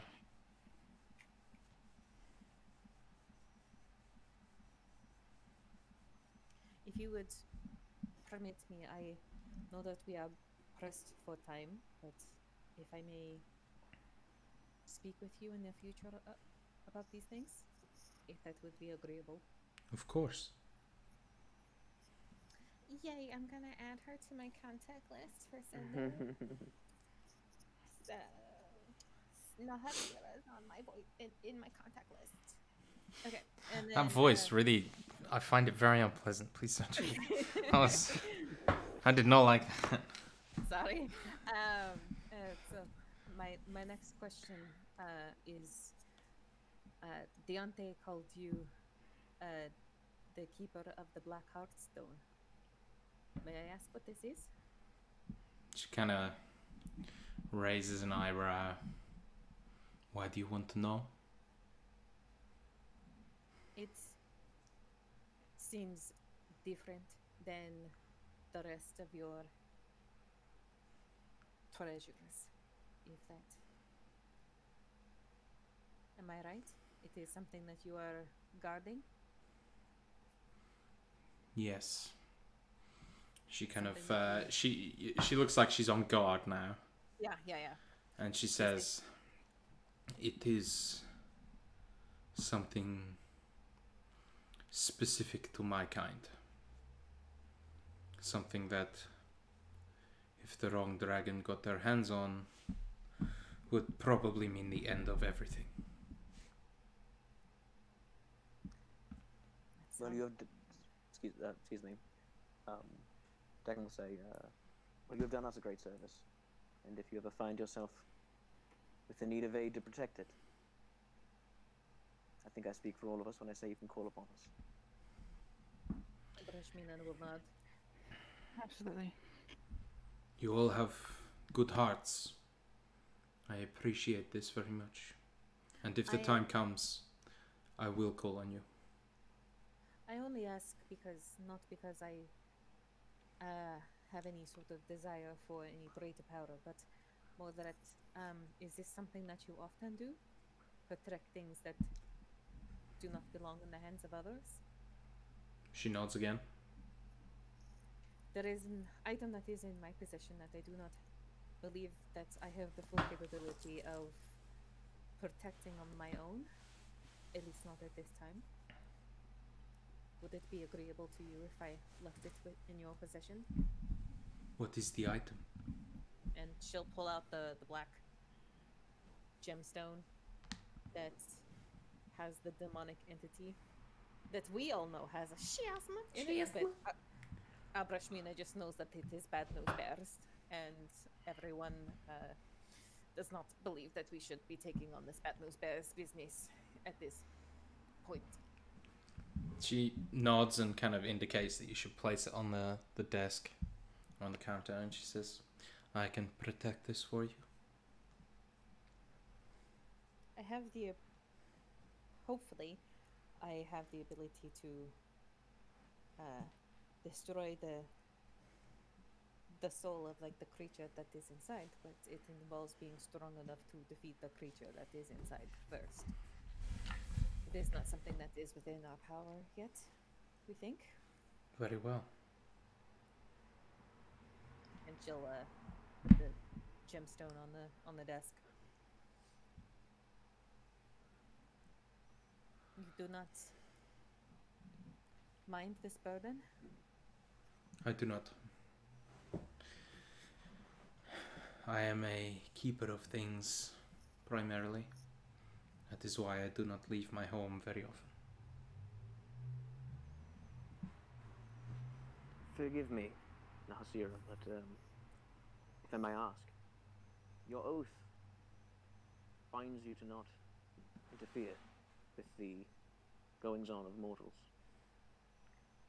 Does that include charity? She kind of frowns. No, not at the soul of the matter. Then, at the risk of abusing your generous goodwill, I am compelled to say that perhaps all this, and he gestures to the massive pile of gold, could help many people.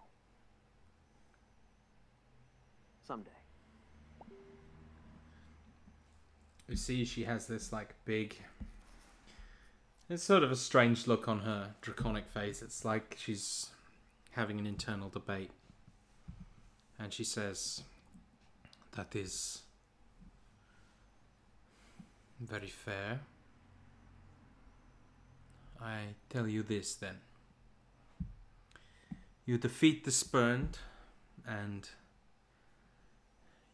you rid Ashar of the Moon Elves, and what gold I have will be given to the city. But I want to make sure that the gold I have and the gold I donate does not end up in the hands of those who pull the strings in Ashar. You understand? The Moon Elves must be dealt with before I will pay. But yes. That is wise and generous. She's like, yeah, sure, the gold. Yeah. Look, there's all my platinum and all my jewels. I'll put that in a green pile.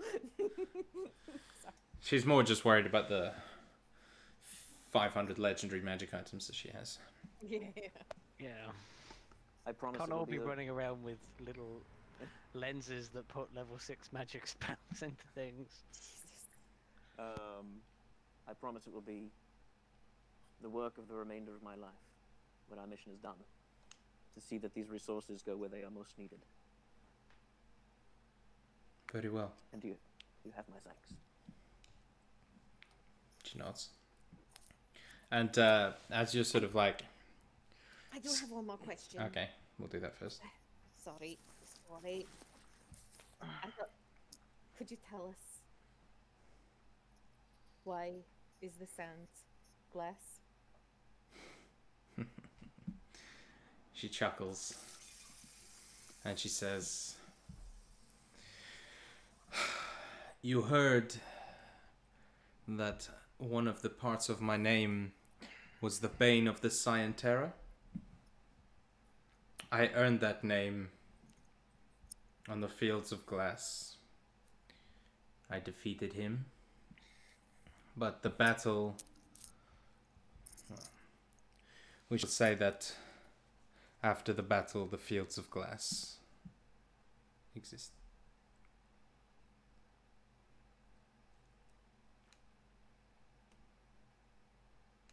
That's dope. Deontay says, well, ready to go? I'm not. Just this is a DM question. She wasn't the one from my vision, right? I saw the gold one. And You saw red the gold one. was You, not her. I think I said like you saw her kind of in the background, like In she the was there, background, Yeah. but the gold one is the one that you kind of truly were fighting Yes. alongside. Okay.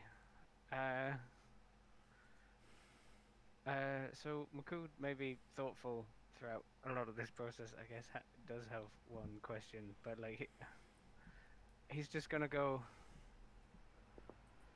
Where are the other dragons? The other graces, That is those that you fought beside. well, Kutanurai, the Gold Grace, she lives on the island of the Gedekti. It is Sorry. the island of the Gedekti. That is a name you should remember from campaign 1.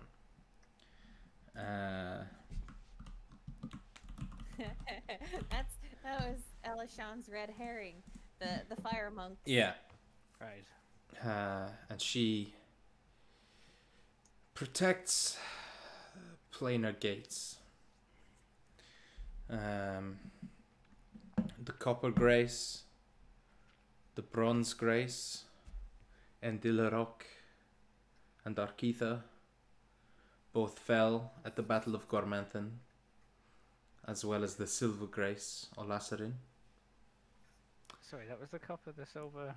Copper, silver, bronze all died at Gormanthan, along with the King of the Metallics, the Iron Grace, Ardos. It is only Kitanurai and myself who remain. Though She's brass and that. And that's brass and gold, yeah. And she says, though there is the dark north wind, he lives in the north, though he is the son of Olasarin, the Silver Grace, but he is shadowed and different now.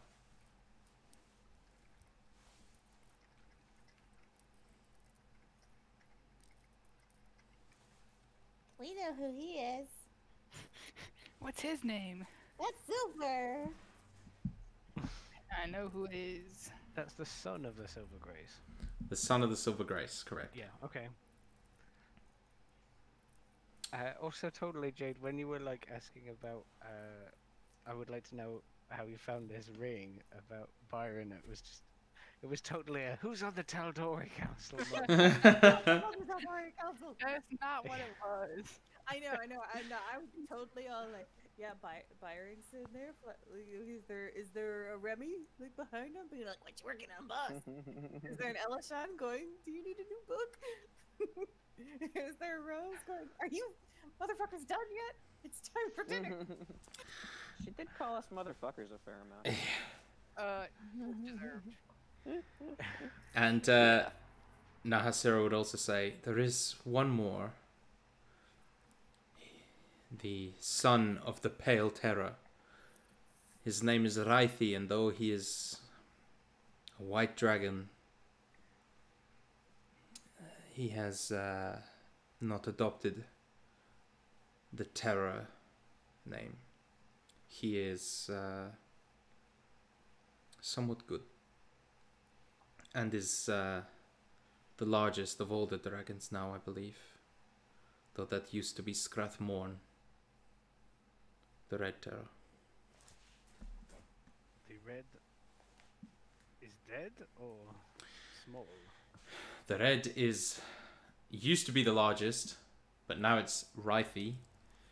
And Strathmorn, she would have told you, he was severely injured but didn't die, and is basically hiding somewhere, still recovering from his wounds. Okay. He's been asleep. He's been asleep for like a grand in years. What color is he? Red. He's red. Red. He's the one that Makud I saw in your was vision. fighting Okay. with the gold, and he was like as big as the sky. Yeah. Oh, the white Like- one's bigger than that. Yeah. Which is exactly like Makud Oh. is like the red is So- red or So small? the Red is still alive. Yeah, that's Um, what you said, but that's why he yeah. asked that question, because the red, you described him as big as the sky. Yeah. So these are all ancient dragons. Raithi is much younger, and so he is only Somehow just bigger. he's only just become an ancient dragon now, and like you guys wouldn't know this, but in Neath, it's kind of like Pokemon evolutions, where it's like once you get to a certain age and grow to a certain power, the physical changes overcome you, so they don't grow as much like when they get older. Like gradually, it's like one big one and then you're bigger, sort of thing. And so like I would say Strathmorn is like a mile long, big dragon. Yeah. And Rythy's like $1.50 on that. Oh, glad he's on our side. That's a big white dragon. He's on somebody's side. On his own side, probably. Mm. That was my rap name. Big White Dragon. The Great White Hope. I mean, is it like a grand white dragon, like one of the heads of the Yes. Ku Klux Klan? Oh my god. I'm gonna take that back. Well, Rob. I know they have like And wizard we're names or banned whatever. on But... Twitch? Yeah, I just looked. Oh We're banned on no.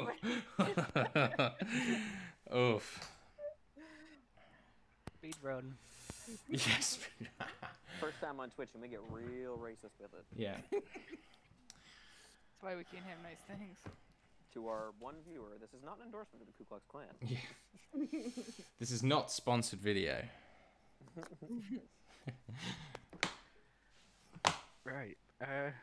Moving swiftly Do on. you want to touch the scarab to get it out of the way so we don't forget to load her up later, or do you want more load up now? Okay. I'll I touch it. just thought, because otherwise Rob was going to have to remember or re-remember all the... Make up one of something us completely remember, different. Or so- make something up. Yeah.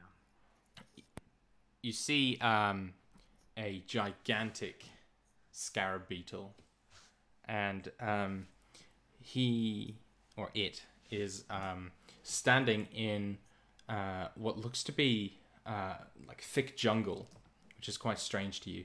And behind him, you see this enormous kind of tiered pyramid, and you see it kind of bend, and it lowers its head to the ground, and you can see there's like people all around it on their knees, like prostrating themselves in front of it. And you see that the beetle, that there are like thousands of tiny beetles beneath it, and it kind of touches one with like the kind of tip of its mandibles, and that beetle begins to glow, and then slowly stops moving and hardens into the scarab you wear on your chest now. So I want to go there. Can't we kill the beetle god? Spoilers, you are going there. Did she just witness like ASMR scarabs? Yes. That is canon. Scarabs have a whole world unto themselves. They got all kinds of sub-races. Yeah. I mean, the inevitable beetle could be Makude's Deva. Aww. We're all the ASMR is the friendship we found along the way. Gross. Okay. Thank you. No problem. Very well. Are you going to teleport now? I mean, yes. Is that what we decided to do? Before we do, I just have one question. Makud, what can you think of that begins with the letter F? Yeah. Fuck! The fuss sound. that is an excellent example and a wonderful thing for sure, but not unique to a Shah. Although I suppose fucking could be a good entry. Fig. Figs, yeah. But Makud, what word do you like? Mina can take this one. Oh. The fig? Yes, the The midnight fig. F is for fig. The Fig Night F is Mid. for the fig. F is for the figs of midnight. Yes. Which make the evening sweet. So sweet. So it's sort of F is for fucking as well, if it's making the evening sweet. I mean, it's a euphemism. It's understood, you know. The midnight. The midnight fig, wink, wink.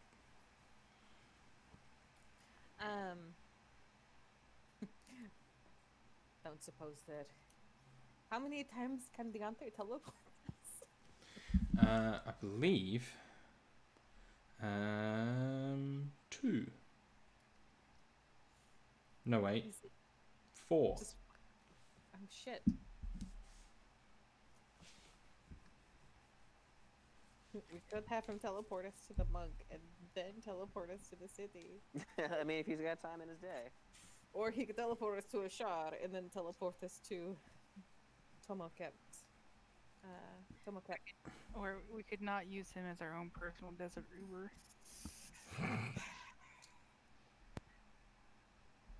Fine. Very well. So, as you guys prepare to teleport, we'll take a little break.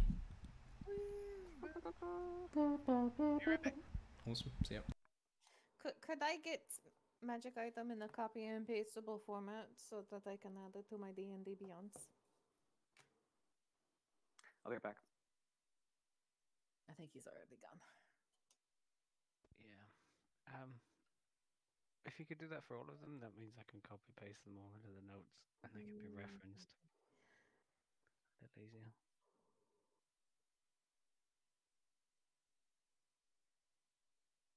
Yeah, because then you can do searches for them. Yeah. You can't do searches for the pictures. I cannot. I put the pictures in, but I cannot search for them.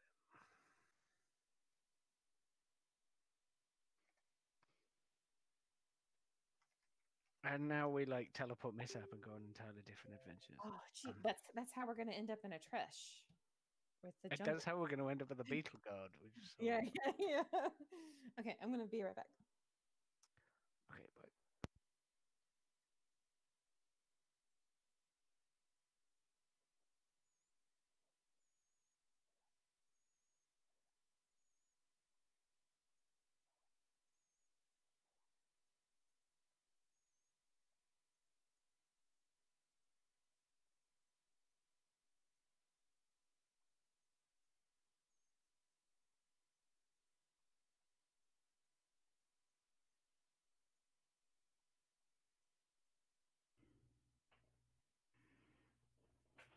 Ooh, I'm back.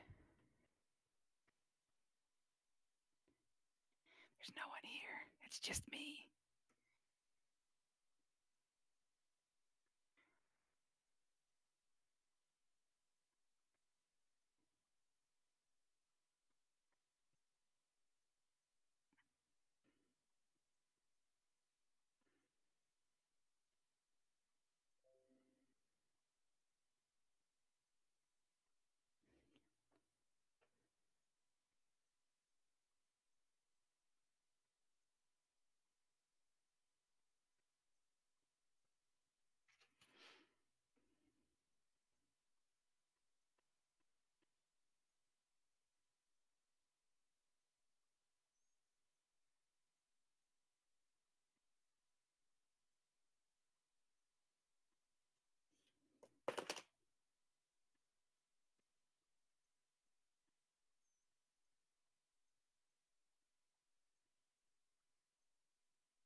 Which magic item am I going to give up, you guys? That's just kidding. It's going to be the eyes of the eagle.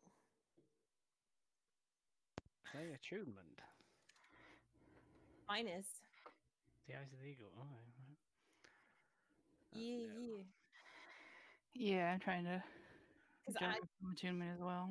I got them from Declan, who had run out of attunement slots. That's why I have them. Well, I have Igmoti's Mole and a Scarab and a Rope of Protection. The Rope of Protection probably comes in more often than the Scarab, but I feel it's a bit... The Scarab is incredibly good when it gets used. What does the scarab do? I have advantage on saving throws against spells. Hmm. And it has 12 charges of if I fail a saving throw against a necromancy spell or harmful effect originating from an undead creature, I can use a reaction to expend a charge to turn the failed one into a successful one. However, when it loses its last of 12 charges, it crumbles into dust. And the other item is a rope of protection? Yeah. I get rid Which of is rope of protection. I mean, yeah, it's no Yeah. contest, but also the Yeah. rope of protection does help on a regular Oh no, basis. of course, and it's going to help you more frequently. But Yeah. the benefit is not really as good. I can start casting Shield of Faith on you a little bit more, if you would like. Perhaps I do get hit a lot, but then we've all just gained a considerable chunk of health from my item. So You basically have 100 temp HP that you share around the party once a day.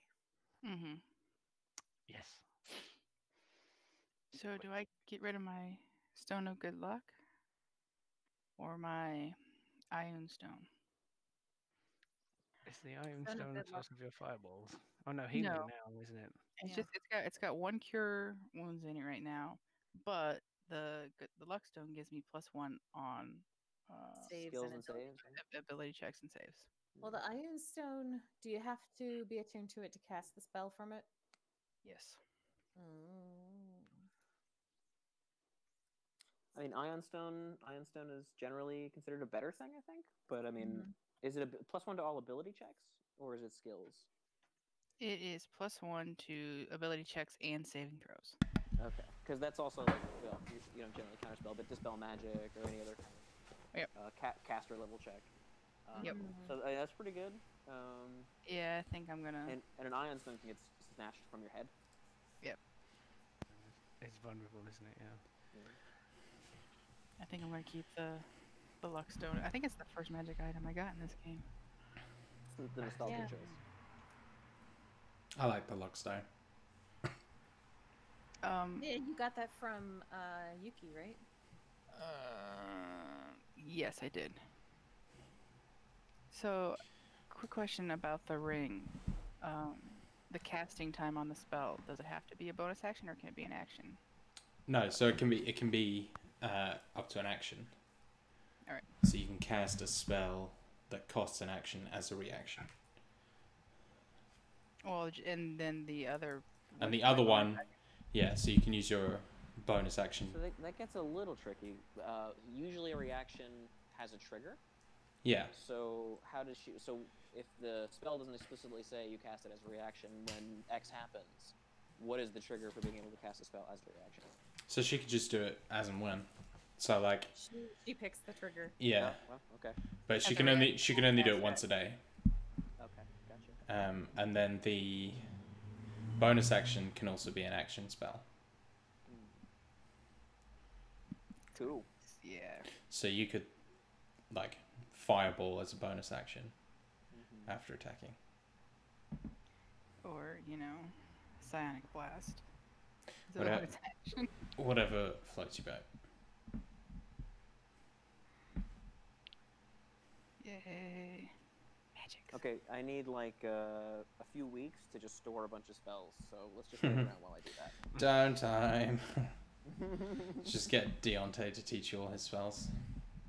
Yeah, that'd be great. He has a lot. Well, actually, if they've got like a spell book or something that I can take a look at real quick. They don't have a spell book per se. Deontay's a bard, so he just sort of does what he wants.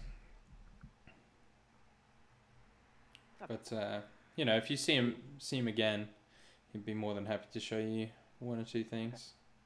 Cool. Well, now that I've got the newest entry for Wonderful Things of Ashar, I think I'm quite ready to go. Well, also, I just have to say that we were given like legendary level magic items, and one of them is from the guy who made magic, basically, and the other one is from Byron, and it makes me rather happy that he is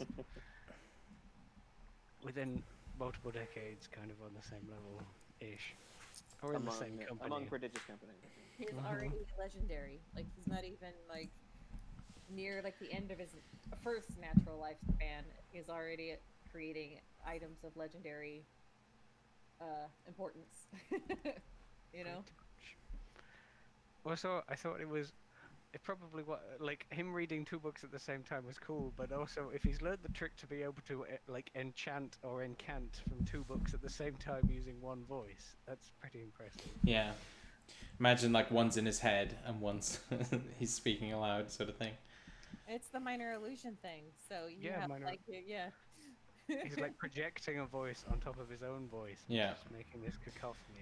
I want to imagine that you learned that from Elishan, how she would like do like the violin to accompany her violin.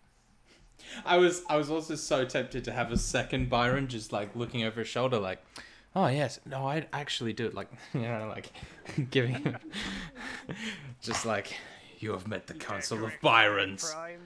Clicks his fingers and he disappears. But yeah, no, I think like at this point for me, Byron is one of those NPCs who can do whatever he wants. So like he can read 2 books at once, which he's basically casting like Mage Hand, some spell to do that, and enchanting. Like he's D&D rules out the window. He's like 30th level wizard. Awesome. Okay. Yeah.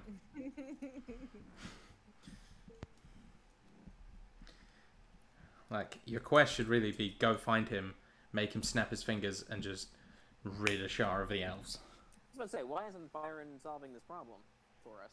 I'm sure the others are busy. We're also almost geographically as far away as we possibly could be. Sure. I imagine Remy probably stole you to another reality with his gate. And you've been away for a few centuries. Coconut Island. Coconut Island. There you go. What was it? The land of big-breasted women or whatever? Milk and honey. I don't know. I forget exactly what it was called. Yeah, it was called something, wasn't it? It was like the world of chesty women, I think. I think it was Coconut Island. Was it Coconut Island? Uh-huh. Okay. I thought it was like boobs and coconuts or something like that. Like it was 2 things. I don't know. Some poetic. Yeah. Suffice to say, we're busy doing what heroes do after they save the world. Save the universe. Yeah, just the next like 20 campaigns in this setting are just you guys finding different ways to go and get Byron. It's always the same quest. Alright, so where are you teleporting? Oh, by the way, I really want this to mishap, and we say we're going to a place of power, and it takes us to another place of power, and we end up with the scarab in the jungle. So, Because I kind of want to kill a guard. There was an oasis nearby, correct? That we think is An oasis that has a secret entrance into the thing? mm-hmm. Okay. Let's go there. yes, please. Alright. Does Please someone... keep in mind, everyone, that I am down to 3rd level spells already. So let's... Do we want to wait another day? It would No, take me no. time. No, I'm quite serious. If you're below your peak power level and need to restore yourself, and I could take another day to actually put this item to use, we would be in a better position. No, I was just letting everyone know. Speak with tongues and speak with the dead were not rituals for me, so I was letting people aware of things. I mean, if he doesn't know where this oasis is, we could easily go there, spend the night, perhaps maybe do some. Those of us who are capable do some basic reconnaissance. Quite wise, yes. Agreed. So, Off we go. Quick question about my magic item: is that any radiant damage at any time? yeah. Sweet. So does someone want to roll me a D100, please? I mean, I got it. Do it. Skyrobe Temple. Skyrobe Temple. Where is he taking us to the oasis? Yes. 45. That is good enough. So, you vanish, and you feel like you're being squeezed through a very small hole. And when you reappear, you find yourselves back in the sweltering heat of the desert, staring out at a beautiful oasis that is like this sort of shimmering water, and there's life all surrounding it. It's very picturesque. Behind you, you hear this rumbling, and you sort of glance over your shoulders, and you see like these distant, probably a couple miles away, but you see these like crumbling stepped pyramids in the distance. And Deontay says, "It's just over there," and he points to like a large palm tree, kind of leaning over the oasis. Thank you. My pleasure. I don't suppose that if we needed, we could send you a message to get us out quickly, if possible. Sure, I don't see why not. If things go terribly wrong for us. I'm sure they won't. He chuckles.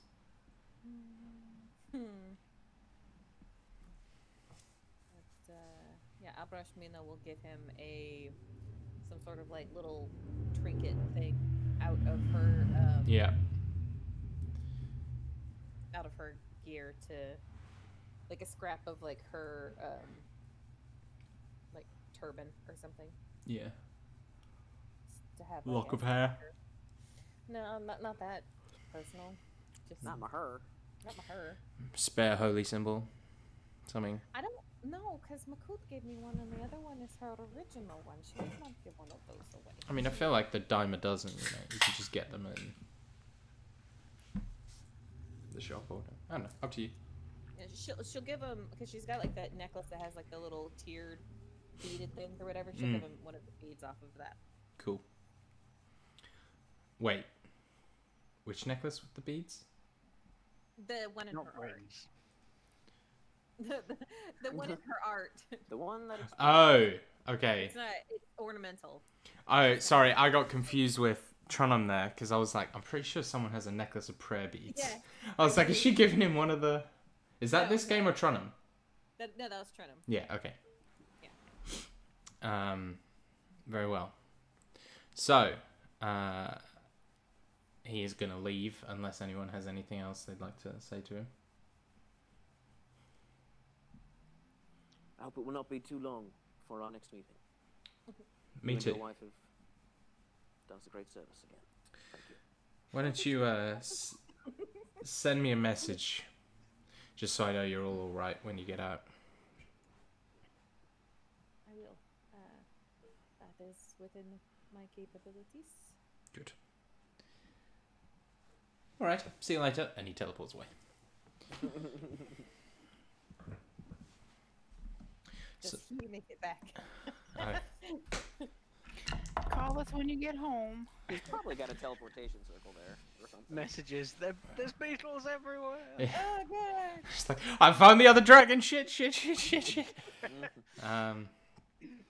wrong dragon. Wrong dragon. He makes it home fine.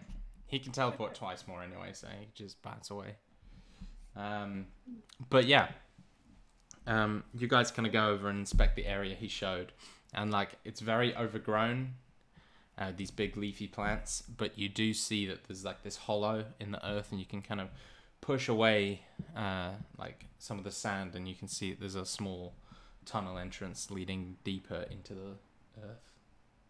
So the stepped pyramid, just to be clear, is where we think Sandworm Boy is? Yeah, and you can only Is it, see... like, sunken? Or- Yeah, so you can only see like 2 or 3 steps. But say like the one with the beetle god had like 15, 20. So... Abrashmina, are you no longer using the Eyes of the Eagle? I am not. You, May I borrow them? of course. And Abrashwin will hand over the eyes of the eagle. Do I need to take them out of my inventory, Dylan, or are you? I mean, are you ever going to use them again? Perhaps not, because it's Mantle of the Watcher, Spell Guard Shield, or Veil Staff of Healing. So probably not ever right. gonna put that one back. So In a situation like this, I wouldn't mind like unattuning something for an hour and attuning to this so that I could use it to scout, right, and then switch back.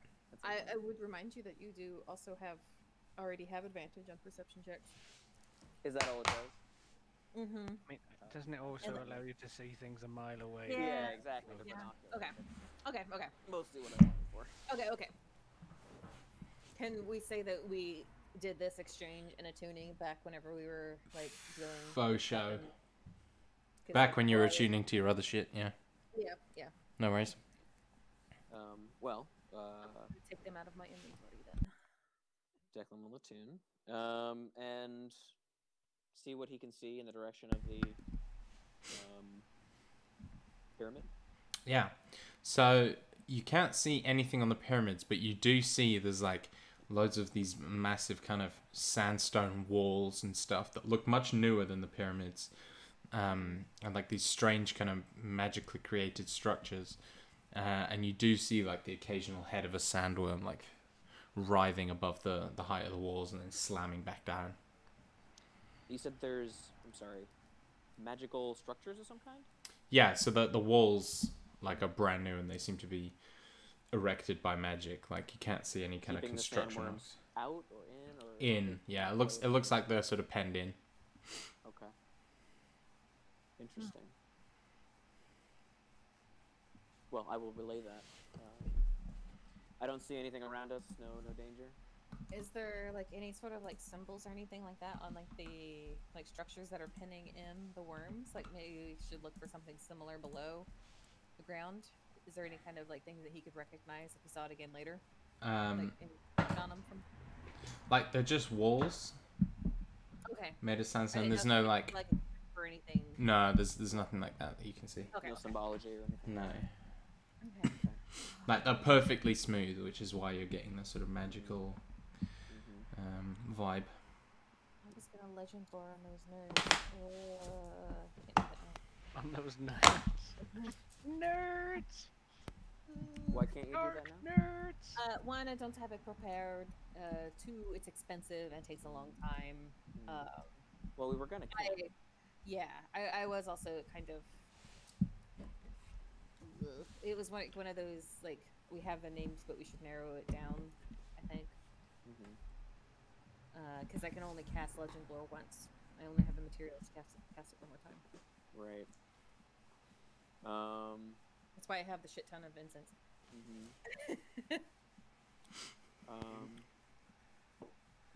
Go ahead. Are we going to go into the hole? Did we not want to camp? We just woke up. What do you need from the camp? Still need to regain a spell. Yeah, we can continue on and a bit further and see what we can see.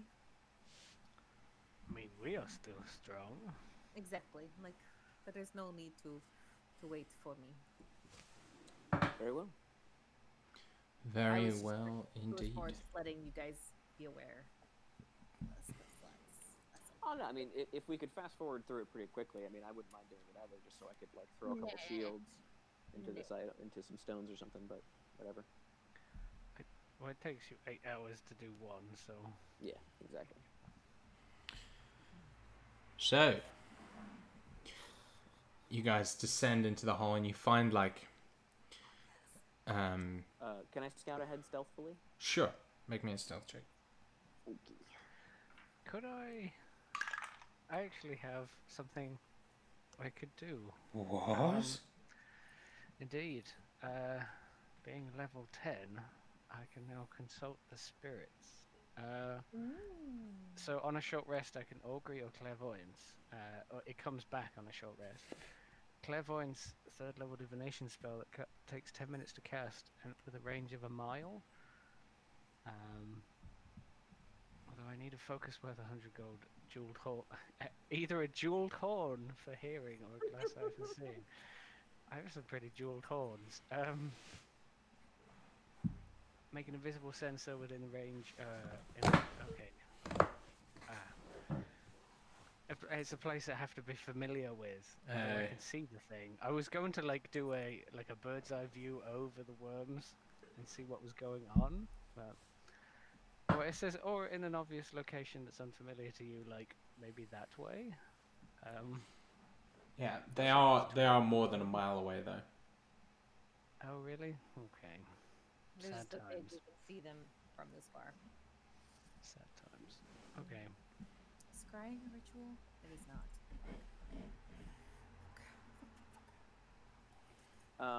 My stealth check was a 31. Okay. I could commune before we go down there. You could. Should I Into commune? the hole. You've already Okay. used like the spells. No, commune is a ritual, and I also have augury as a ritual as well. You Okay. can do augury too if you consult the spirits. I do, but Makud is a man of action. Okay, okay. Yeah, We let's did just, lots of talking. yeah, we did. Oh, what's So, stalling? Declan, you scout ahead. Mm-hmm. You find that the sand soon gives way to dark, heavy stone. And you kind of find yourself in a bit of like a corridor almost, like a square 10 feet by 10 feet. And you sort of move down it, and it drops down some stairs. And you get the sense that this is extremely old, like everything feels old and weathered and decrepit. And as you're sort of peering down the stairs, you can see that it opens out into this kind of squarish room. And in there you see these 4 kind of tangled creatures. They look to you like snakes, only they're about as wide as you are tall, and very, very long, and you can't really see where each one begins and ends, but you can definitely make out 4 heads that have these large kind of protruding thin sections at the sides. These look like 4 gigantic cobras. Jesus. Alive? Yeah, they seem to be alive, but hiding. Can I make an insight check to see if there is intelligence to these creatures? Of any, like you know. Yeah, like, yeah, have for a kind sure. of, an animal look to them. Ooh.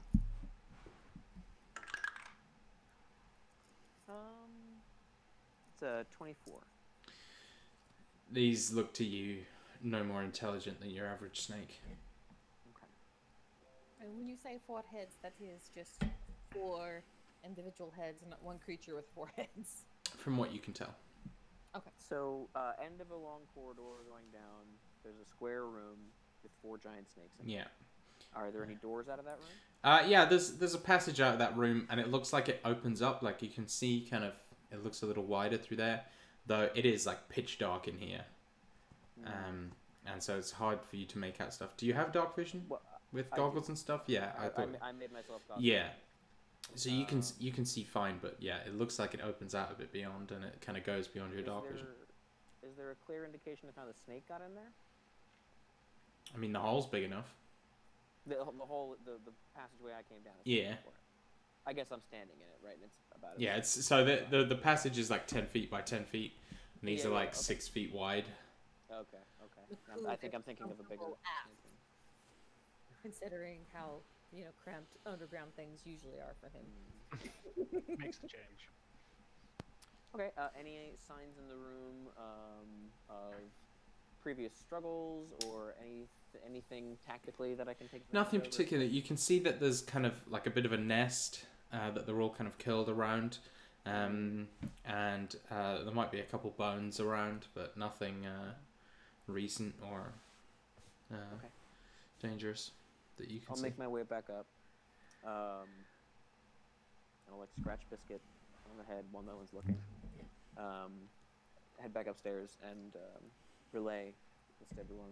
There's either one very, very long snake with 4 heads or 4 entangled snakes. Either way, very large. In the room below.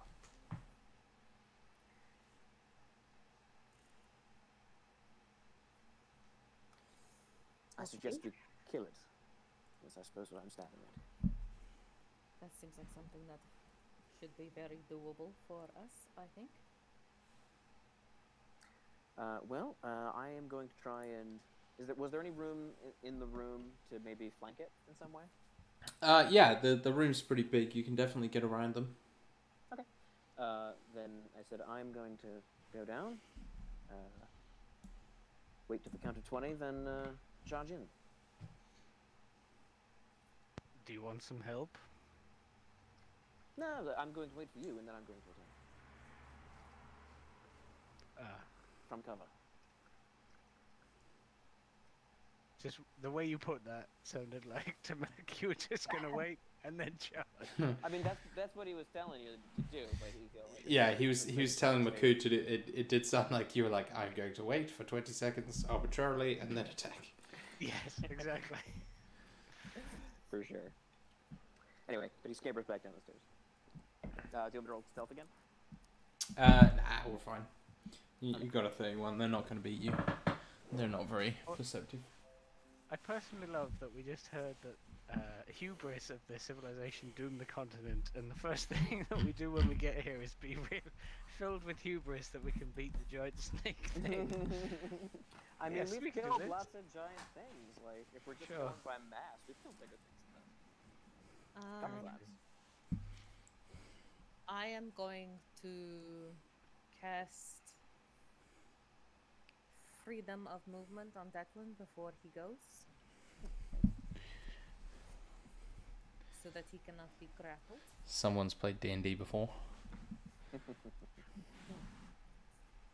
I think everyone else will be okay because Maku will be okay because he I'll can be fine. reckless. Yeah, he can reckless out of them. And Bryn can teleport out. So Declan gets freedom of movement. This leaves one specific target that I'm thinking of. Yes, it does. Leave Biscuit alone. That's right. How Glad tall? somebody's thinking of Biscuit. How tall is the chamber? Declan? Declan, the chamber looks about 35, 40 feet tall. Roughly 35, 40 feet tall. And these creatures are probably long enough that me flying won't matter. Hell yeah, they are. I got that impression. I'll be fine. I do not need freedom of movement on Declan. Do you have a light? I do. Does Mim have light? I do have light. If it is dark, then we may need light. Yes, we definitely. And Bryn and I are busy carrying guns. Yeah. Abrashmina is made of light. She can bring light, no problem. It is at will. Weird flex, but okay. It's at will. Yeah. It takes an action to cast light. Not for Yes. me. It Okay. says cast at will. So As I an can. ASMR? Or- Yep. Mm, Yep. Nah. That's what it says. Like I have like light is in. Is it not cast the light spell at will? Yeah. Oh yes. Okay. Yes. It is to one take me action. an action. It Yeah. is still an action. Haley, what are you doing? Cast light on Kaylee. Maybe Kaylee was casting light on her. That's... Maybe. I just saw like the door cracking open to the room and like the package or like a face mask slowly sliding through the crack. So it was this face mask package just appearing in front of me. Like, what are you doing, Kaylee? No, not right now. She's got snakes to murder. It's the bathroom. Snake murder. Snake. We can do the mask while we're putting ornaments on the tree. Snake murder. Snake murder. She found a peppermint mask. Yeah. For me. She's That's sweet. That's nice. It's Christmas spirit. She got a chocolate one for herself. They're not edible. They're just. Anyways, snake fight. Just candy themed. Snake murder. Oh, I need to go. Any other So you enter this home of these beautiful, gigantic sleeping creatures who've done nothing to anyone. Okay. They're in our way. I'm going to cast Bane on all 4 of them. What do they do? Making saves? Charisma saves. Charisma. That's a natural 20. There's 4 That's a of them. natural 20. Holy fucking shit. That's a 12. Minus 1 is an 11. And that's a 15. Okay, so 2 of them fail. Woo. I will also take a crossbow shot whenever I have a moment. Yeah, we're doing surprise round. Thank Can I throw a charge of fireball at them? Am I allowed to? Whatever you want to do. I mean, I'm not always allowed to fireball things. I mean, do it while we're not up there. Before Although Makuda you don't know where Declan is, so. Declan is somewhere counting to 20. 20. I'm still gonna throw some fireballs at people. Can you sense him counting mentally? I mean, he's just waiting for you guys to come down. You know, he's got 20 seconds to do that. Yeah. You're gonna know we're here in a moment. Yeah. That's the idea. Ba-ba-ba-boom. Declan's like, all right, I know this game. I get real loud, so let me get in there before. So I'm not at the center of attention. Abrashmin had to get within 30 feet to cast Bane, just FYI. Okay. You can do that from the top of the stairs. Take a shot before she cast it because he would see her walk into the room and probably take his shot to distract them or something. And if Bryn is going to be making them fireballing them, 2 of them will have a minus D4. Do you want me to roll the D4, Rob? Yes. What's the radius of fireball? 20. Foot here. Range of 100 foot. Alright, Declan, get ready to make a dex save. Okay. Are you in the room or are you still at the top of the stairs with everyone else? I would have been in the room. Is the Okay. room not that big? The room's like 30 feet, 35, 40 feet. Oh, okay. I think I'm fine. I don't take any damage if I succeed, Yeah. So. It's a 15. Yeah, it's a 20. Fine. Oof. Okay. Snake number 3 is going to have a -3, and snake number 4 is going to have a -3. Okay. That's So, the damage. and it's a DC 15. Yep. Okay, one of them succeeds, snake number 2. The rest fail. How much damage? Oh, what did I say? 32? Yeah. 32. No, 33. 33? Whew. Yeah. How do you want to do this? What, really? No. Come on, guys. There's a reason I gave you those ball of magic items. Makuda, you going to take a surprise action? I was wondering, do you want me to hit first, Declan, or are you happy shooting this thing first? I don't care. I'll take the finishing blow. I was more for your sneak attack things. I mean, Well, he's hidden, so... Okay, shoot them, and then I'll go in. You probably would shoot first in the time it takes Maku to get there. that was the idea, yeah. You did say that you would shoot as soon as you saw them. Abrashmini. But with advantage, that's a natural 20. Which is super No, cool. it is. I'm kidding. Hey. Sorry.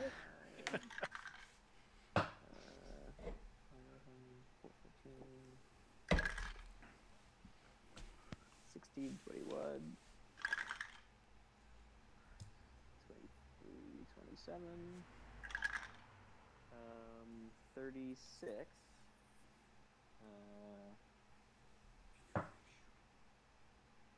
plus 5, 41 points of damage. All right. Let's wait till I take sharpshooter. Haha. All right. Okay. And then Mackie Makuta D. runs in, bellowing through a fireball, and raging, and wielding Igmuti. Do I test the waters, or do I go for Great Weapon Master off the bat? I mean, they're pretty big. Probably don't have crazy ACs. Possibly, but also they're schnecks, so it might be dexterous. Sure. Let's Great Weapon Master and let's Reckless and just go all out. Yeah, buddy. Wow.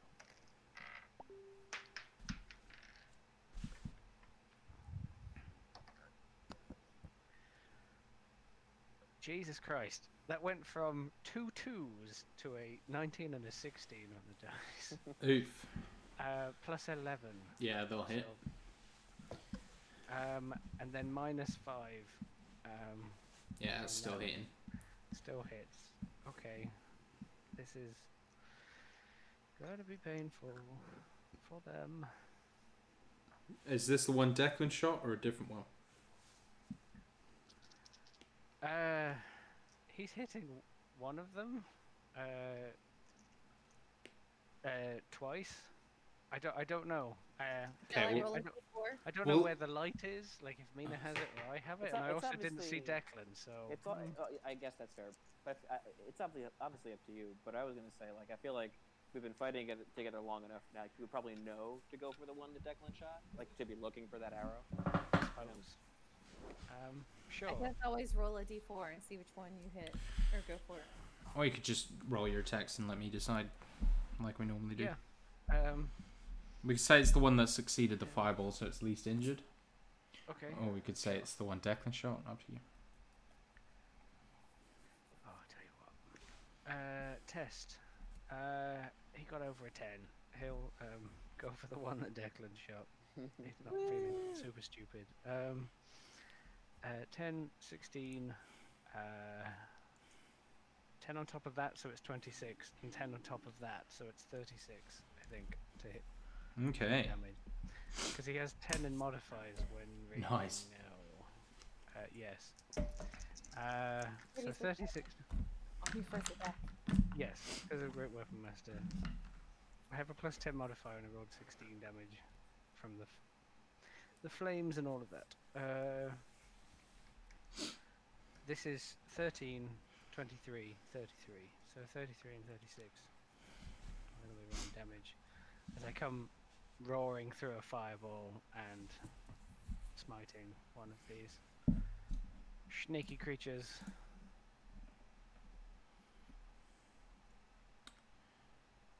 How much damage was that, sorry?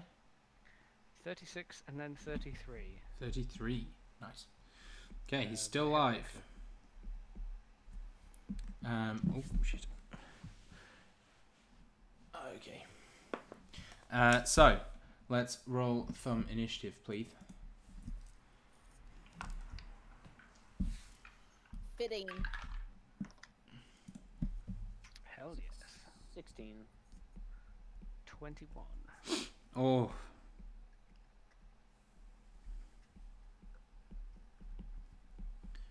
You got a 9.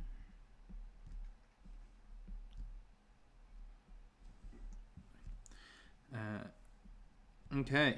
Well, you all lost. The snake's got a 26. Man, if I had lost that Kraken that it rolled off of, it's So, to the 2. the snakes rear up, moving extremely swiftly and like slithering all around, just like trying to escape before rounding on you guys. You see that they kind of rear up and they had their, I don't know what it's called, I don't know the snaky term, but their sort of capes like fan out wide, and they've got these, pardon? Hood. That's the word, yeah. The hoods fan out, and they have these beautiful kind of teardrop yellow and red patterns. The first snake is going to strike Makood. It's the one that it looks the worst. So that's going to be, it's called, that's going to be a 20 total on the first one. That hits. That's going to be a 26 total on the second one. That hits. And that's going to be, oh, that's 2 natural ones. And a 15 total on the third one. One misses. Okay. So, I need 2 constitution saving throws from you, please, Makood. So, You have advantage on those? I do. I don't. Wow. Do I? I don't know, is that a barbarian thing or is it just strength? It's strengths. Oh, okay. 18 twice because I rolled 11 twice. Okay. Both succeed. So you take from the first attack. Then we'll do it like this. Take 23 piercing damage, and 10, 17, 18 poison damage. As this thing just you can feel the venom just being like forced into the wound. These teeth are like daggers piercing into you. on a save. Yeah. Oof. Okay. And that was its first attack.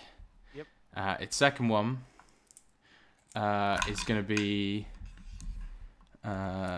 7. Oh boy. 27 piercing. And you saved on this one as well. Yep. So 15, 16, 17, 18 poison on that one. And So that chime. Yeah. So that's 50. That was 50 piercing done in a round out of 25, and then 2 lots of 18. 36. 36 something. Yeah. Mm-hmm. so that was the first of 4 cobras. Yeah. Jesus. 3 attacks each. Yeah, the third attack isn't the same though. Don't worry. Oh, great. So So that's 61 damage he took. Have 110 health, and that was after reduction. Ouch. Declan, you become visible once you attack again, right? Correct. Yep. So they could feasibly go for you. Well, did I have a whole turn on my action last round? Or was Yeah, it you would one have. action? Yeah, Okay, it's well, a then I surprise probably round. Would have rehidden. Okay, give me a roll for that then, please.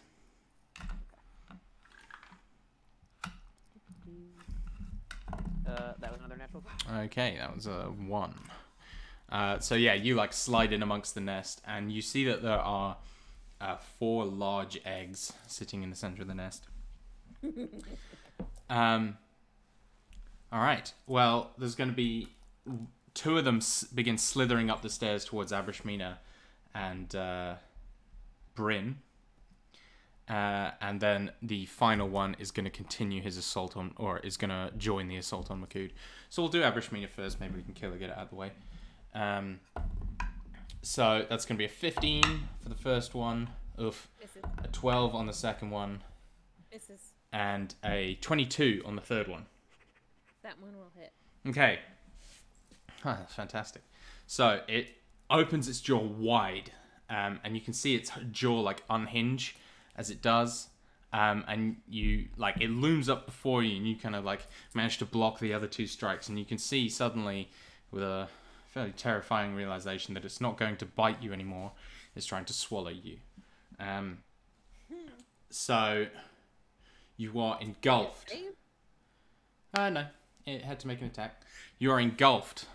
You are restrained, and you take some acid damage.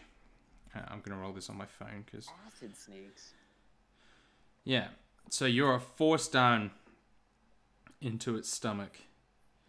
Oh, the stomach has acid in it. Oh. It does. These are kind of strange snakes. You take 25 acid damage. As you... I think everybody's stomach has acid in it. I don't know if snakes do. I think they do, but Yeah, I think so. sure. I lose the bane with Dope. a 11. Oh, wait, 25. Yeah, with an 11. Is the Bane minus this to attacks? To hit? Yes, but Oh. this one wasn't baned. Okay. Three and four. Yeah.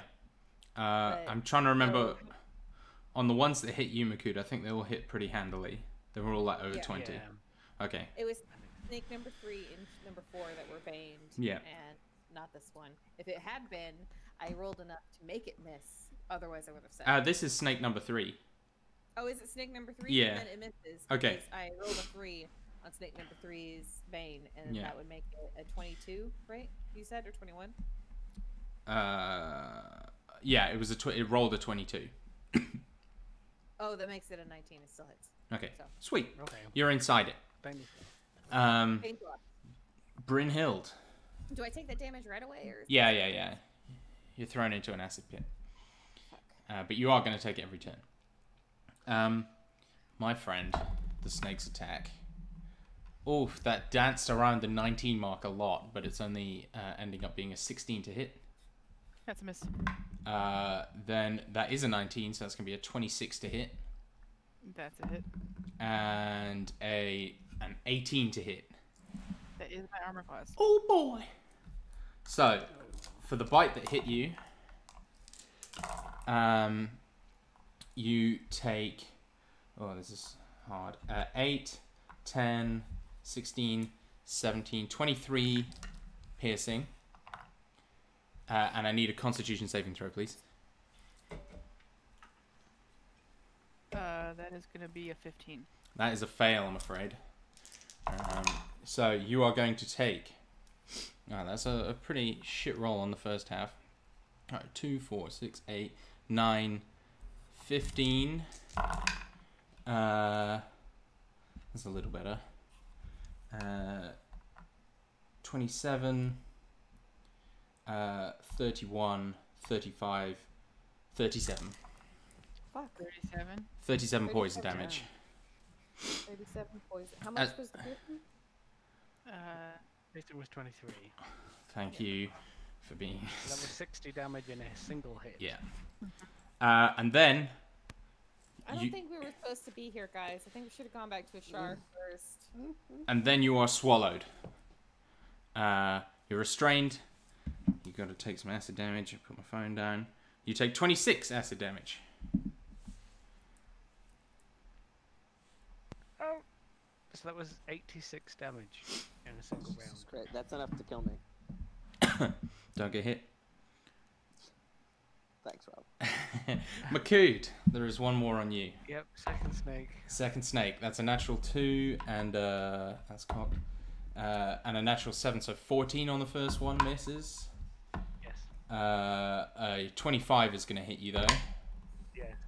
And oof, we're looking at a 15 on the last one. So that's just one hit. So you take, let's see here. So 12, 18, 20, 22, 28 piercing damage. Constitution saving throw, please. Don't get poisoned on top of this nonsense. I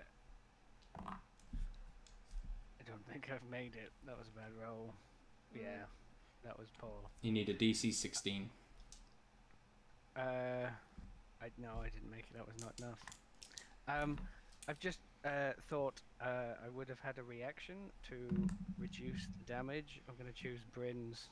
Sure, Have it all sure. written down. I'm brutalizing you guys. So my new and improved spirit shield just rolled 6, 6, and a 5. So as a reaction, I reduced that by 17 damage. Ooh. So it's And only then like do whatever awful hit this is about. So that was like 20. Was it 23 piercing or something you did to me? 28 piercing. 28. right? And then failed con. Okay, so the failed con, 12, 13, 17, 27, 31, 41. 41 poison. 41 just from the poison. Just from the poison. Rob. What, the poison and not? No. The poison almost killed him alone. But the extra 28 or 14 piercing damage finished him off, so he's down. Oh, I did it! I did it! Even reduced damage? Yeah, that's. I took 61 damage from the first hit from the first snake hitting me twice, and then that one just did 55 damage. So he took. He took over his 110 health in a single round from 3 attacks. But hey, Mina, if you heal him, you get an extra 20 healing. She's in a snake. Can't see him. Yep. Oh, well. And now it. And that was it going first. Makood goes. Yeah, it's your Don't go, worry, Makood. guys. I just remembered that Biscuit has a turn, so he'll save us. Biscuit. Pass the death save. Hooray. Oh, hang on. Oh, bollocks. I think it's next turn that I get or possibly the next level, sorry, I get the rage where I don't die. But Damn it. nope, this one I'm dying. So, Makood, at the end of your turn, you are lying there, like this, like kind of clear, slightly yellowish poison, like oozing out of the horribly deep wounds in your chest. For the first time ever, you see the inevitable beetle move, and it move without following you. Or you don't, and the other two don't, but Declan, you see it. The beetle Okay. crawls towards the center of Makood's body mass, like around his navel. And you see it begins to kind of swell up and grow. And you see its legs wrapping around Makood. And then there is this kind of almost metallic thunk as its shell expands and then crashes down around Makood. Such that he is completely obscured from view by this iridescent green beetle shell of this now humongous creature. Makood, you, while you're in here, have advantage on death saving throws. And the beetle is going to attempt to stabilize you. It rolls a 15 on its medicine check. And so what happens is underneath the beetle, your cleric is now pointless for Makood. I mean, she's in a snake and he's in a beetle, so he's just gonna be chilling. Enjoy the snake fruit. yeah, he's not back to health, he's just on 0 hit points but not dead. There is like this faint glow, Declan, that you see from like the underside of the beetle shell. There's kind of turquoise-ish green glow. And Makood, you are no longer required to make death saves. Declan. Sweet. Can I just say, that beetle thing has been planned since the beetle showed up, but you just don't die. The one other time that it happened, Abadashmina had death warded him. Yeah, pretty much. Contingency beetle. Declan, it's your go. I think his wife came home. Okay, we'll circle back around. Mina. Oh, I'm sorry. Oh. I thought I was unmuted. My bad. Oh, no worries. I was talking to you guys and not being heard. But yes, my mic is on. Anyway, I have to get Affirmation out of the snake. Does it look relatively wounded? The one that's currently eating her, or not? The one that currently eating her looks pretty decent. Okay. It's been inflamed a little bit, but Here's an idea. Could I attempt to use the dust of sneezing and choking to cause it to regurgitate her? yes. I'm excited by this idea. Okay. And maybe I slightly have no idea. overestimated the power of my magic items. I mean, it's not gonna hurt you. You'll just kind of be Sneezing and choking? potentially incapacitated for a little while. Well, the magic items might have been useful in this fight had Makut had a chance to get the chime off before we start the fight. I mean, he could have. Makut never uses his things until it like gets hairy, and it got hairy before he ever had a chance to do anything. yeah. So Yeah. he always has to like he has 6 intelligence. He always has to Yeah. learn. Yeah. He goes into a fight. I like it. I love Be harder. I know. But you could tell him, and he probably will know from now on to use the chime in this area. And everything. Now we have the chime for the next fight. Yeah. If there's a next fight. Yeah. So Declan's gonna take one of the pellets and just whip it into the open mouth of the snake. Sure. Make me whatever you have to do. So Is it just because I'll say you can make well, a ranged attack and then yeah, we haven't really given it a specific rule for whether it's a dex save or a ranged attack, but it's just been kind of situational. yeah. So like normally you can just do it, but because you're kind of aiming it specifically into the mouth and that sort of thing. Totally makes sense. Am I proficient with this? Yeah, like Okay. Yeah, you turn these into bolts on your crossbow. Yeah. Oops.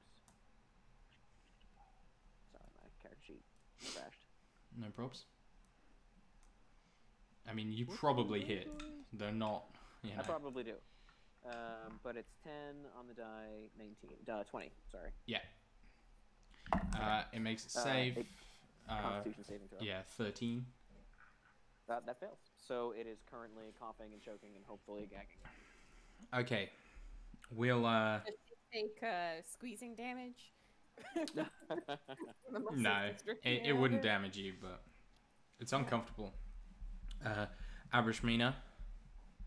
I'm gonna give the snake a strength check here. See if it throws you up. Now, yeah, the snake kind of retches and like shifts, and you just come covered in acid and shit. Okay. Wasn't expecting to get out. Is it my turn? Now, unless Declan has anything else he'd like to do, it is now your turn. That was my action. So it is incapacitated and suffocating for the moment. Dope. And as long as it's conscious, it can repeat the saving throw at the end of each of its turns. I'm gonna. Is Mina pretty hurt? I'm okay. Like, out of everybody else, I fared the best out of all that. So. Okay.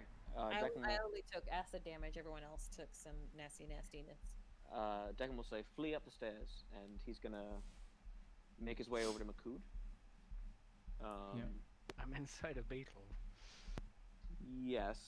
You can I'm see gonna the try to talk to the beetle. antenna of the beetle are like pointing at you, Declan. Oh yeah.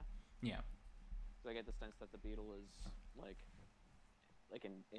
intelligencing what I'm saying. You think it's trying to communicate to you, but doesn't have the words to do so. Okay. Well, I'm gonna go to the beetle and use my bonus action to hope the snake doesn't kill me. You know what? No, I'm gonna hide, and then next round I'm gonna dash for Makut. Okay. So I'll go ahead and hide. You can. I'll say you can move and like hide behind the beetle. Okay. If you like. Cool. And then you're already there. Next time. The Yeah. beetle is next to Mina, not too far, yes, because this is a very small room. Yeah, it's very close.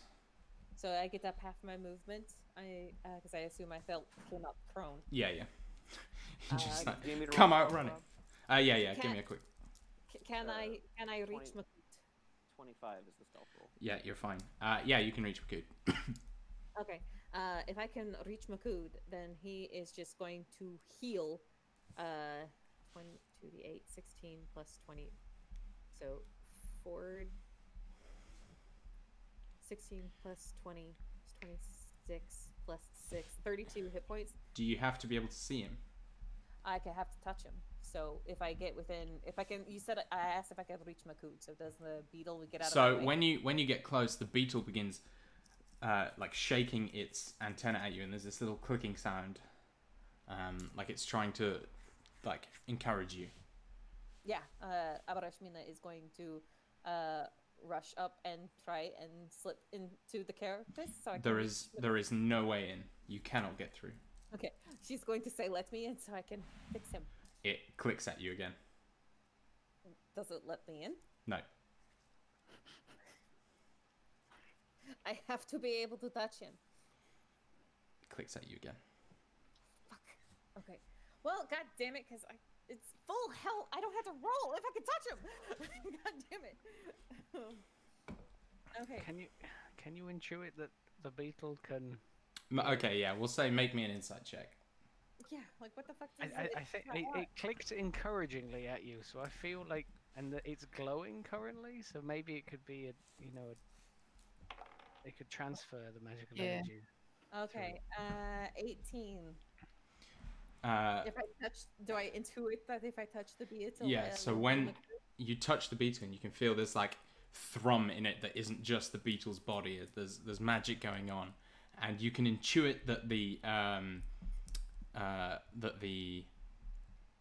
what's it called, the clicking and everything is the beetle saying do it. Okay. I am going to use the Staff of the Veil to cast Cure Wounds at a 2nd level. So that's 2d8 plus 6 plus 20 from her mantle. Yeah. That I don't have to roll for, I don't have to roll for it. It's just... So 2d8, 2d6, 2d10, all maxed. Yeah, all maxed. Yeah. So 42. 42 healing. See, you see the beetle take in the magic, and then you see the glow brighten under it. Makud, you wake up, and you see the underside of a beetle, and you can feel its legs kind of poking you, and it's like pumping magical energy into you. Was that 42 health? Yes. Okay, cool. 16 plus 20 plus 6, 42. Okay. Right? Yes, probably. He is under a beetle, which is an unusual position to be in. And you can feel it now that you're healed, beginning to shrink again. Okay. So by your turn, you'll be able to act again. Okay, he is going to like reach out, push an arm in front of him for like the beetle to like clasp on, like some sort of buckler, as it just sort of shrinks down onto his arm. Yeah.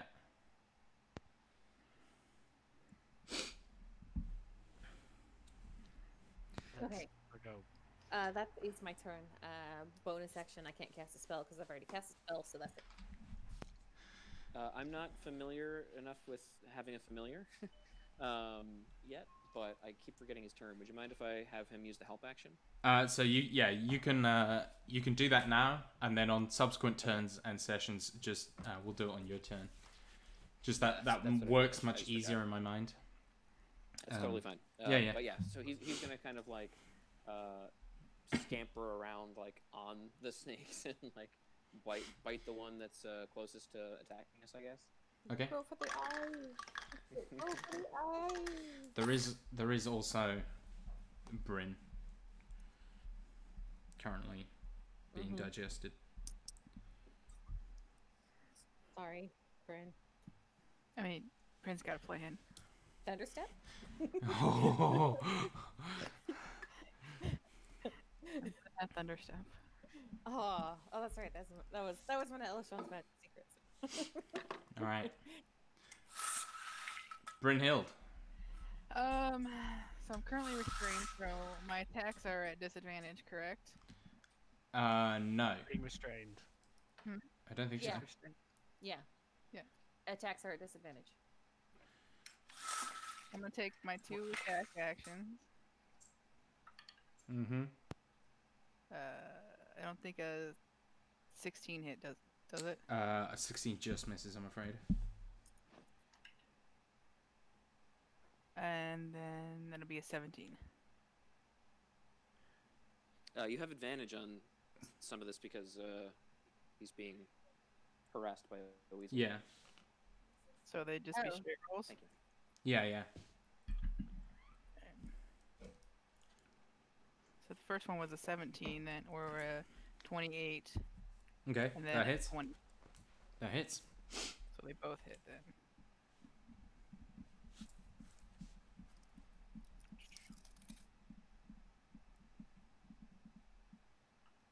cast Dissonant Whispers on something, and it has to run away from you, does it? throw That's, you It has to use its movement. Take me with it. It's 8 points of damage on the first one, Okay. and 13 points of damage on the second one. And then, because I have my new cool ring, I'm gonna dimension door my ass out of the snake up the stairs. Dope. So Bryn just appears like panting, soaking with acid. Looking great. Is that No, your turn? not looking great. Yeah, that's my turn. Guess whose turn it is now? It's the snakes, if you haven't figured that out. So the one sneezed and choking snake is going to make his con save. Or attempt to. Yeah, that's going to be a natural 1. So he's out of the picture. The other one who just spit Bryn up, or Bryn just disappeared from, is going to chase after her. Question. How far down the corridor did you teleport, Bryn? Out of range. I have 500 feet, and I would have. So do you just go? Yeah, Okay. I would have known to go. So it dashes up to you 80 feet or towards you. Can I ask, like, when things are swallowed by the snakes, like, do you see their imprint, like, in real life? Because we would have to intuit that Bryn has has left the snake and is no longer. Yeah, in you the guys snake. know that Bryn is. There was a Bryn-shaped bulge, and now there's Yeah. there was a loud cracking sound, and now Yeah. there's no longer one. So We now there's probably heard her cussing.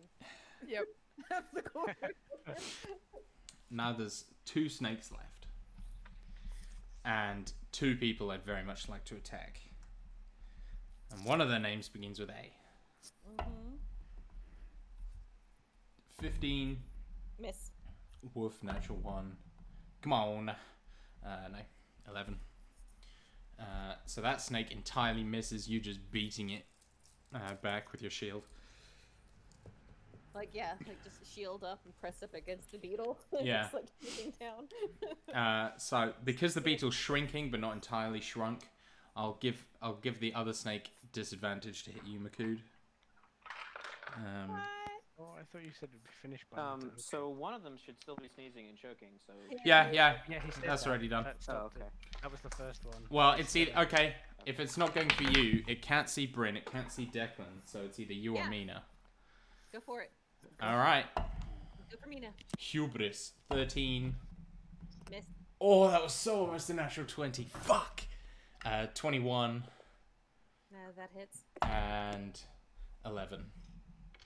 Miss. Okay, con save, please, Mina. So from the first attack, you take, or the only attack that hit. Oh, that's so pretty. That's a 19 on the dice.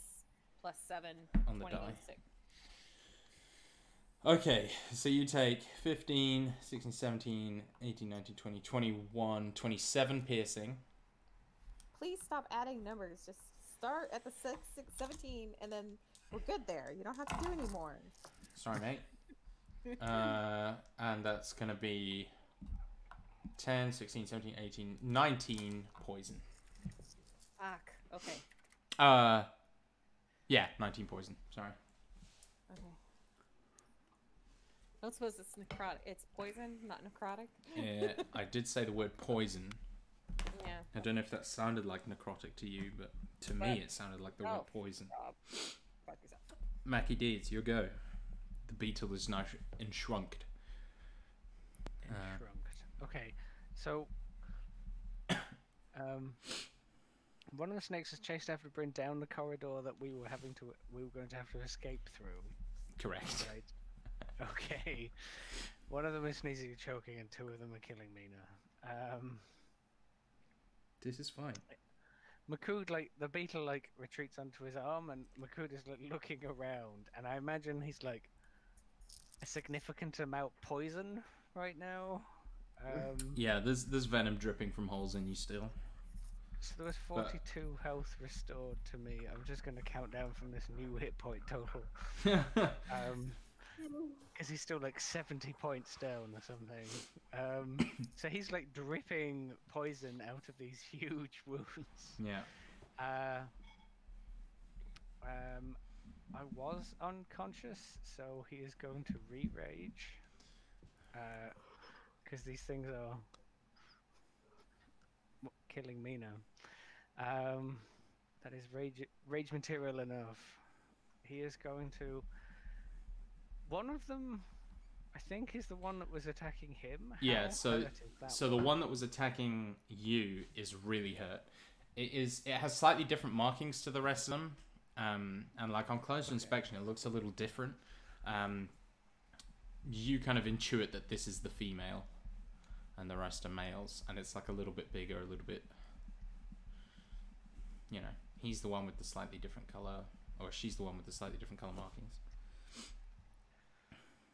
He's going to roll. I'm not done.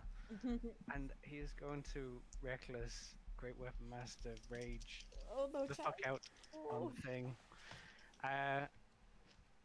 Ideally, like, getting in the way between him and Mina. Like, I would like to just smash straight into the side of this thing's head and then take Mina's place.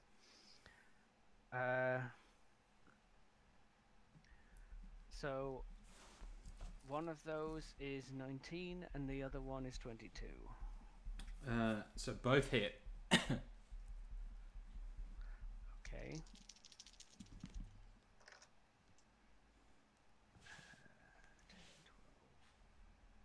22, 32 damage from the first one. Okay.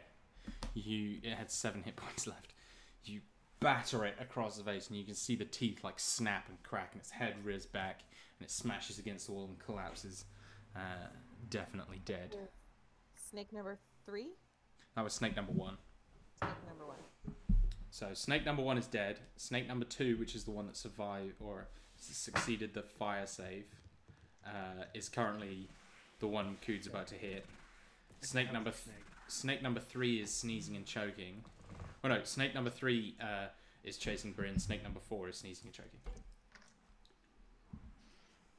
So the other attack goes towards this snake, where he just smashes that one in the side of the head, and it just like hits the wall, and goes down or something like that, and he just like full on like bull rush uppercut, smashes this thing under the jaw to try and like push it away from Mina, and that is 18, 28, 38 damage.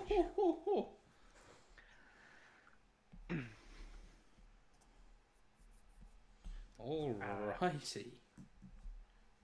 And he is up in this thing's grill, like it is like taut muscle and like just venom pouring down his sides and just snorting like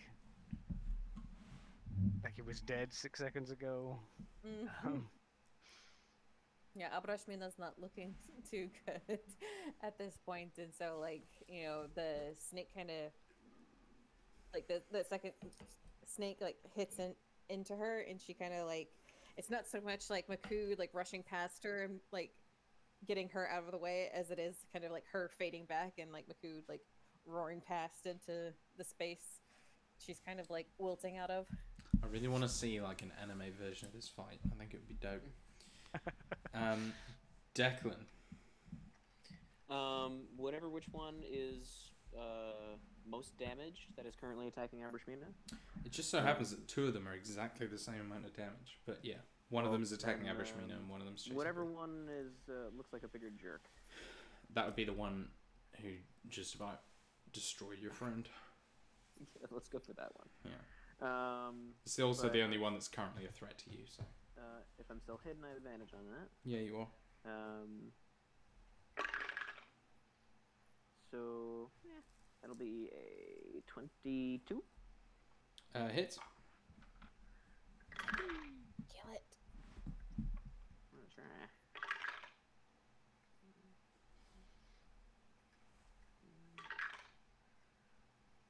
You can do it, Dylan. 28 points damage. It's still alive, I'm afraid. All right, I'm gonna have Biscuit bite him. I think he does like 1 point of damage. Yeah, Biscuit, go. I don't think your familiar can't attack. Yeah. If you're not Oh, alive. that's true. Well, then the help action. Thank you for that reminder. So that the next attack will have advantage. All right. It's not looking good. Abrishmina. It's my turn again already? Yeah, buddy. Okay. How does the snake look that's currently in front of me? It's not looking great. Ooh, and that's I will have advantage. I'm going to guiding bolt it Okay. with advantage.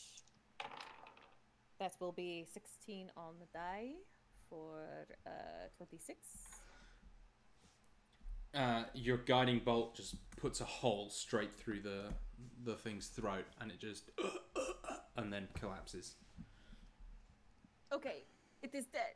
Good. Bryn, you're being Harry Pottered by a chamber of So, secrets. Alright, so Bryn will kind of like lift her rapier up a little bit and her hands kind of trembling, and she'll say to the snake, "Let's see how you feel about being a snake's dinner." And she's going to cast polymorph and turn him into a mouse. Dope. Wisdom save, DC 17. He's super wise. 7. That is a fail. It's a mouse. He's a mouse now. It hisses at you and turns to run the other way. Fantastic. And I'll move my full movement back into the chamber, and that is my go. Okay, well, it's going to take you a few movements to get back there. Well, I'll start moving back towards Yeah. Now Snakes. Snake. The tables have turned. So one of them's a mouse, and one of them's got to make a save against sneezing and choking. That's cool. But it would have been a 20. That's going to be 23. Which For the sneezing and choking. yeah, so it shakes its head and turns to stare at the two of you that it can see in the room, ready to attack on its next go. Peace out. Makood. What it gets is a face full of Makood, because his like momentum has just like he's still going and he just goes directly for this thing. And he's doing all out everything again. That is a 17 and a crit. Oh He never boy! crits. No, it's not. So that is I forgot to 10, hide it in my and list. then roll the dice again. That is 23 damage, 33 damage, 43 damage, and then rolls one of the damage dice for another 6 for 49 damage in a single hit. Oh my god. Okay, wait. Let me just... okay. Because I It's did a looking real bad. dice. So he just smashes into that thing, probably like the hammer. McMooty's more like crushing most of it against the side of the wall or Yeah. something chamber, because that was the one like part way up the Yeah, stairs. you can tell it's like dazed and concussed and like, wiggling and trying not to stay upright. He's still like rage incarnate, like, and just builds himself back up again to bring the hammer down 11, 16, 26, 36. You obliterate another of the snakes. He is going to like just be filled with rage, but he doesn't know what's happened to the snake up above. So he's going to like whatever movement he has left from the fort, he's going to start going up the stairs to chase down that last thing. Yeah. Just seeing red. Does he accidentally step on it? Well, it's 80 feet away, and a mouse's movement speed is not gonna be that big, so it's still a ways away. Makud, yeah, you're 30 feet down the tunnel. Bryn's, we'll say she went like 100 to stay out of the range or so. So Bryn is 70 feet the other way, so you can see her. Okay. You just see like it's like the Hulk Black Widow scene, like on the Avenger helicarrier. He's just like stalking. You just see like the silhouette probably from Mina's light downstairs, just this hulking figure moving down the corridor. Only Eli's ever seen Mina's light downstairs, but Oh, come on. That was, Oh. that was uncalled for and And untrue. Oh, I thought, and on stream. Twitch cancelled. it's not the worst thing I've said tonight, so let's carry on. Whose go is it? Declan. Oh, me again, huh? We'll have Biscuit grant advantage with the help action. So Biscuit won't be able to get there. So the only snake that's left is the one that's a mouse. Oh, okay. And it's up the corridor. So yeah, Okay, as well, far we're as gonna you get know, there the now. snake just chased Yeah. Bryn up the corridor. It's like it's like the Scooby-Doo opening sequence. Like you see the giant snake and Bryn going up the corridor, and now Bryn is chasing the mouse down. I'm hearing like Hanna-Barbera cartoons. Yeah, exactly. In my head. But Declan will go up the stairs looking for a snake. Okay, so you're following after Makud, yeah. Maybe overtake him because you're a bit faster, I think, with all your speedy moves. Let's just call Bryn. Are you all right? I've been better. Get that mouse. You want me to kill a mouse? Nope, don't kill him. Just capture him. Important clarification. Can I try to catch the mouse as it runs down the stairs? Sure. What do you want me to do? Dex check or something? Yeah, we'll just do a dex test, you versus the mouse. That's going to be a 16. Oh, the mouse got 16. Reroll. Reroll. That's a natural 1 for the mouse. I rolled a natural 1. No. Oh my god. Well, it's just a check. So the mouse. it's turned into the scene in the on the Rocky movies where he's chasing the chicken around. Yeah. Yeah, he's Link. It was a total of 6. I don't know if that beats it. Yeah, it does. So you catch the mouse. You also trip and fall as you do it, just for the comedy of errors. And the mouse in your hand lets out a loud hiss and begins trying to gnaw on you. I mean, I've got leather gloves. Yeah, it's still trying to gnaw. I'm going to use a charge from the Staff of Healing to heal myself in my turn, Okay, if that's okay. of course.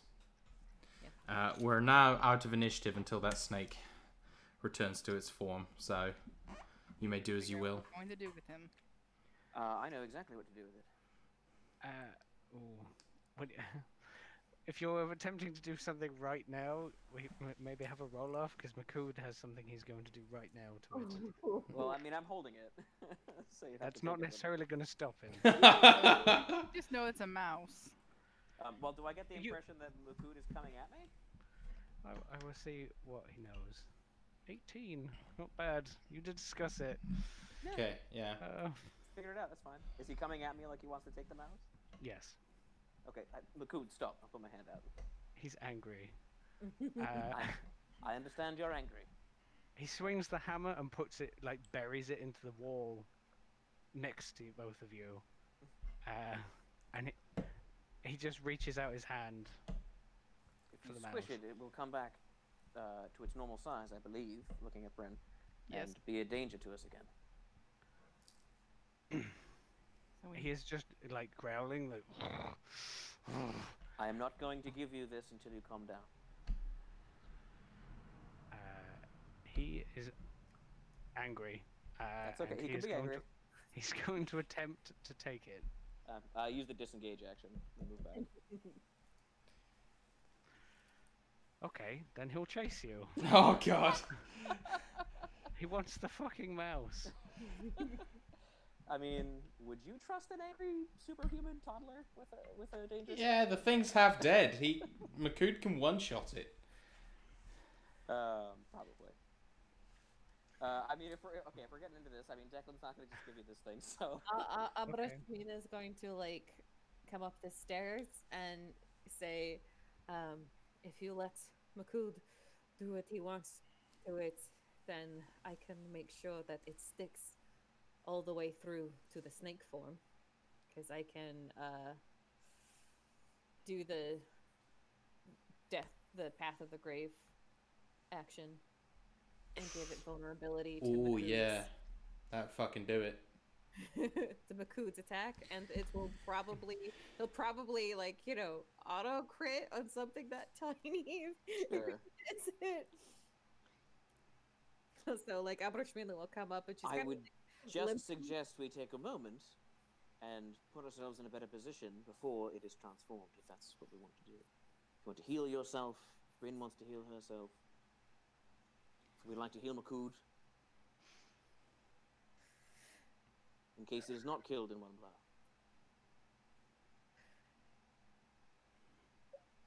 I mean, yes, we could take 10 minutes and I can cast Prayer of Healing. Is Makood still actively chasing me? I mean, you're having this conversation while keeping away from him, yes. We're just playing keep away? with Apparently. Just, please, Makood, a moment. Rest yourself. We will kill the thing. He is. Just let them have it, and Abrashmina is going to ready her Path of the Grave channel divinity. Declan is baffled. Just let them have it. It's not worth fighting Makood over. Let him have his fun. Declan's not gonna. No, it's stupid. That's a stupid thing to do, and he's not gonna do it. just I mean, your rage is gonna end in a minute. I mean, that's not if you don't take any damage, right? Sure. Makood's just running, punching himself in the head to keep raging. Just slapping himself, yeah. No, he will just stalk after you, wanting that thing. I'm very sorry. Makood. How I will long- let you smash it. Okay, Just take like a moment. if I was gonna Declan say, is how going long does to- polymorph if last? Declan is going to be stubborn and not let Makood have the mouse, Abrashmina will go up and attempt to calm him down. Well, the whole minute will go by eventually, I guess, and then he'll like punch the wall really, really, really heavily, like fist through it, hopefully, and Yeah, then there's a just crater. like go back to find his hammer, He's which gonna be is a at little, like little head, salty human for a head while. height. What I wanted to do was grab the mouse and just eat it. That was what he was gonna do. That's I such mean, a bad it would idea. grow back to its normal size in your stomach, and That would be a really bad idea. Yeah. Don't think creatures like Yeah, that's it would exactly revert how back it to works. its It form. transforms immediately back to its It would normal form. rupture your stomach. You would die. You would actually die. So, Declan was absolutely right. He's not letting you have the mouse. It's But okay if you to like do ripped the off its head benefit with your teeth, Sure. Yeah. it'd be alright. But whatever. Declan doesn't know that, but Just stick it in a bag of holding and move on. that's what I was going to do with it, but okay. I mean, then you've got a giant snake corpse in your bag of holding. Yeah, but animals can't survive alive in bag of holding, so it'll just suffocate and die. Yeah. No, totally. Yeah. Abrashmina is gonna calm Makood down. Like it's alright. We're all okay. You want to take a moment and heal ourselves, and then Makud, if you would like to smash it. If that's the way you want to kill it, that's fine.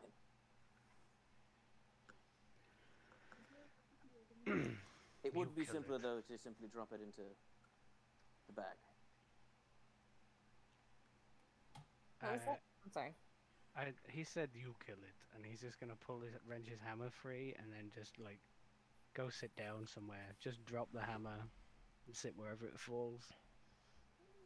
Like on the steps of the room, maybe. You watch as the eggs begin to hatch. Oh. Abarashmina is going to sit down next to Makud, like behind him on the stairs, probably. Just like both hands on his shoulders, just going like, "It's okay." And you see probably, you know, those pythons were wide, or cobras were wider than a person is tall. I imagine their fangs were like, Yeah, you know, they're steel fangs. like girders, like, or lead pipe, like somewhere between a lead pipe and a steel girder, and he's got holes like that all Yeah, over it's him, like possibly through him, and he woke up in a puddle of poison. Like, there is poison everywhere. their teeth were like the size of my legs, which obviously, Dan, you're the only person who's seen my beautiful legs. Sure. But I'm 6'4", so use your imagination. I'm not So- saying that he's not justified in being angry. Sure, he's hurting, and those things fucked people up. We're going to throw it in the bag of holding. Yes, I think that's a wise idea. And you just hand it to you by the tail. Abrashmina is going to begin with 10 minutes to start casting Prayer of Healing. Nice. Toss the mouse in the bag of holding. So I'm you guys gonna- gonna take a short rest here? It's just 10 minutes for Prayer of Healing, but if we want a short rest, we can. I don't. Wise. If you guys want to take one, that's fine. I don't need one, but I can scout and research and stuff while you guys doing that. Yeah, why don't you search the room to see if there's anything hidden in the nest while we heal up. From the I'm doing the Prayer of Healing at second level. That's going to be 11 on the D8s plus 2 5s on the D10 for 21 plus 6, 27 healing. Is that to everyone? Nice. What did you get on your search, Declan? I haven't rolled yet. Taking my time with it, looks like I get advantage. It's an 18 on the die, for a total of 30. Okay. Unfortunately, there's nothing else to find other than the 4 eggs. There's like a few, carcasses and that sort of thing. Once I finish searching the room, I'll stealth out into the hallway and continue my search. Back the way or forwards? Deeper into the dungeon. Okay. So I think before we do that, we'll end the session there. I had rolled a 7 on my Song of Rest too, by the way. Nice. Yep. All right. I got healed up in 3 hit dice then. Sweet. So, with that then, I'm sorry. He's cool. not a baby. He's a sweet lad. He was He a was Sweet on boy. 69 before we rest, so it'll be a couple of hit dice. Get there. And yeah, we'll call it there. Come back next week or the week after or whenever we can next play. Good session, Rob.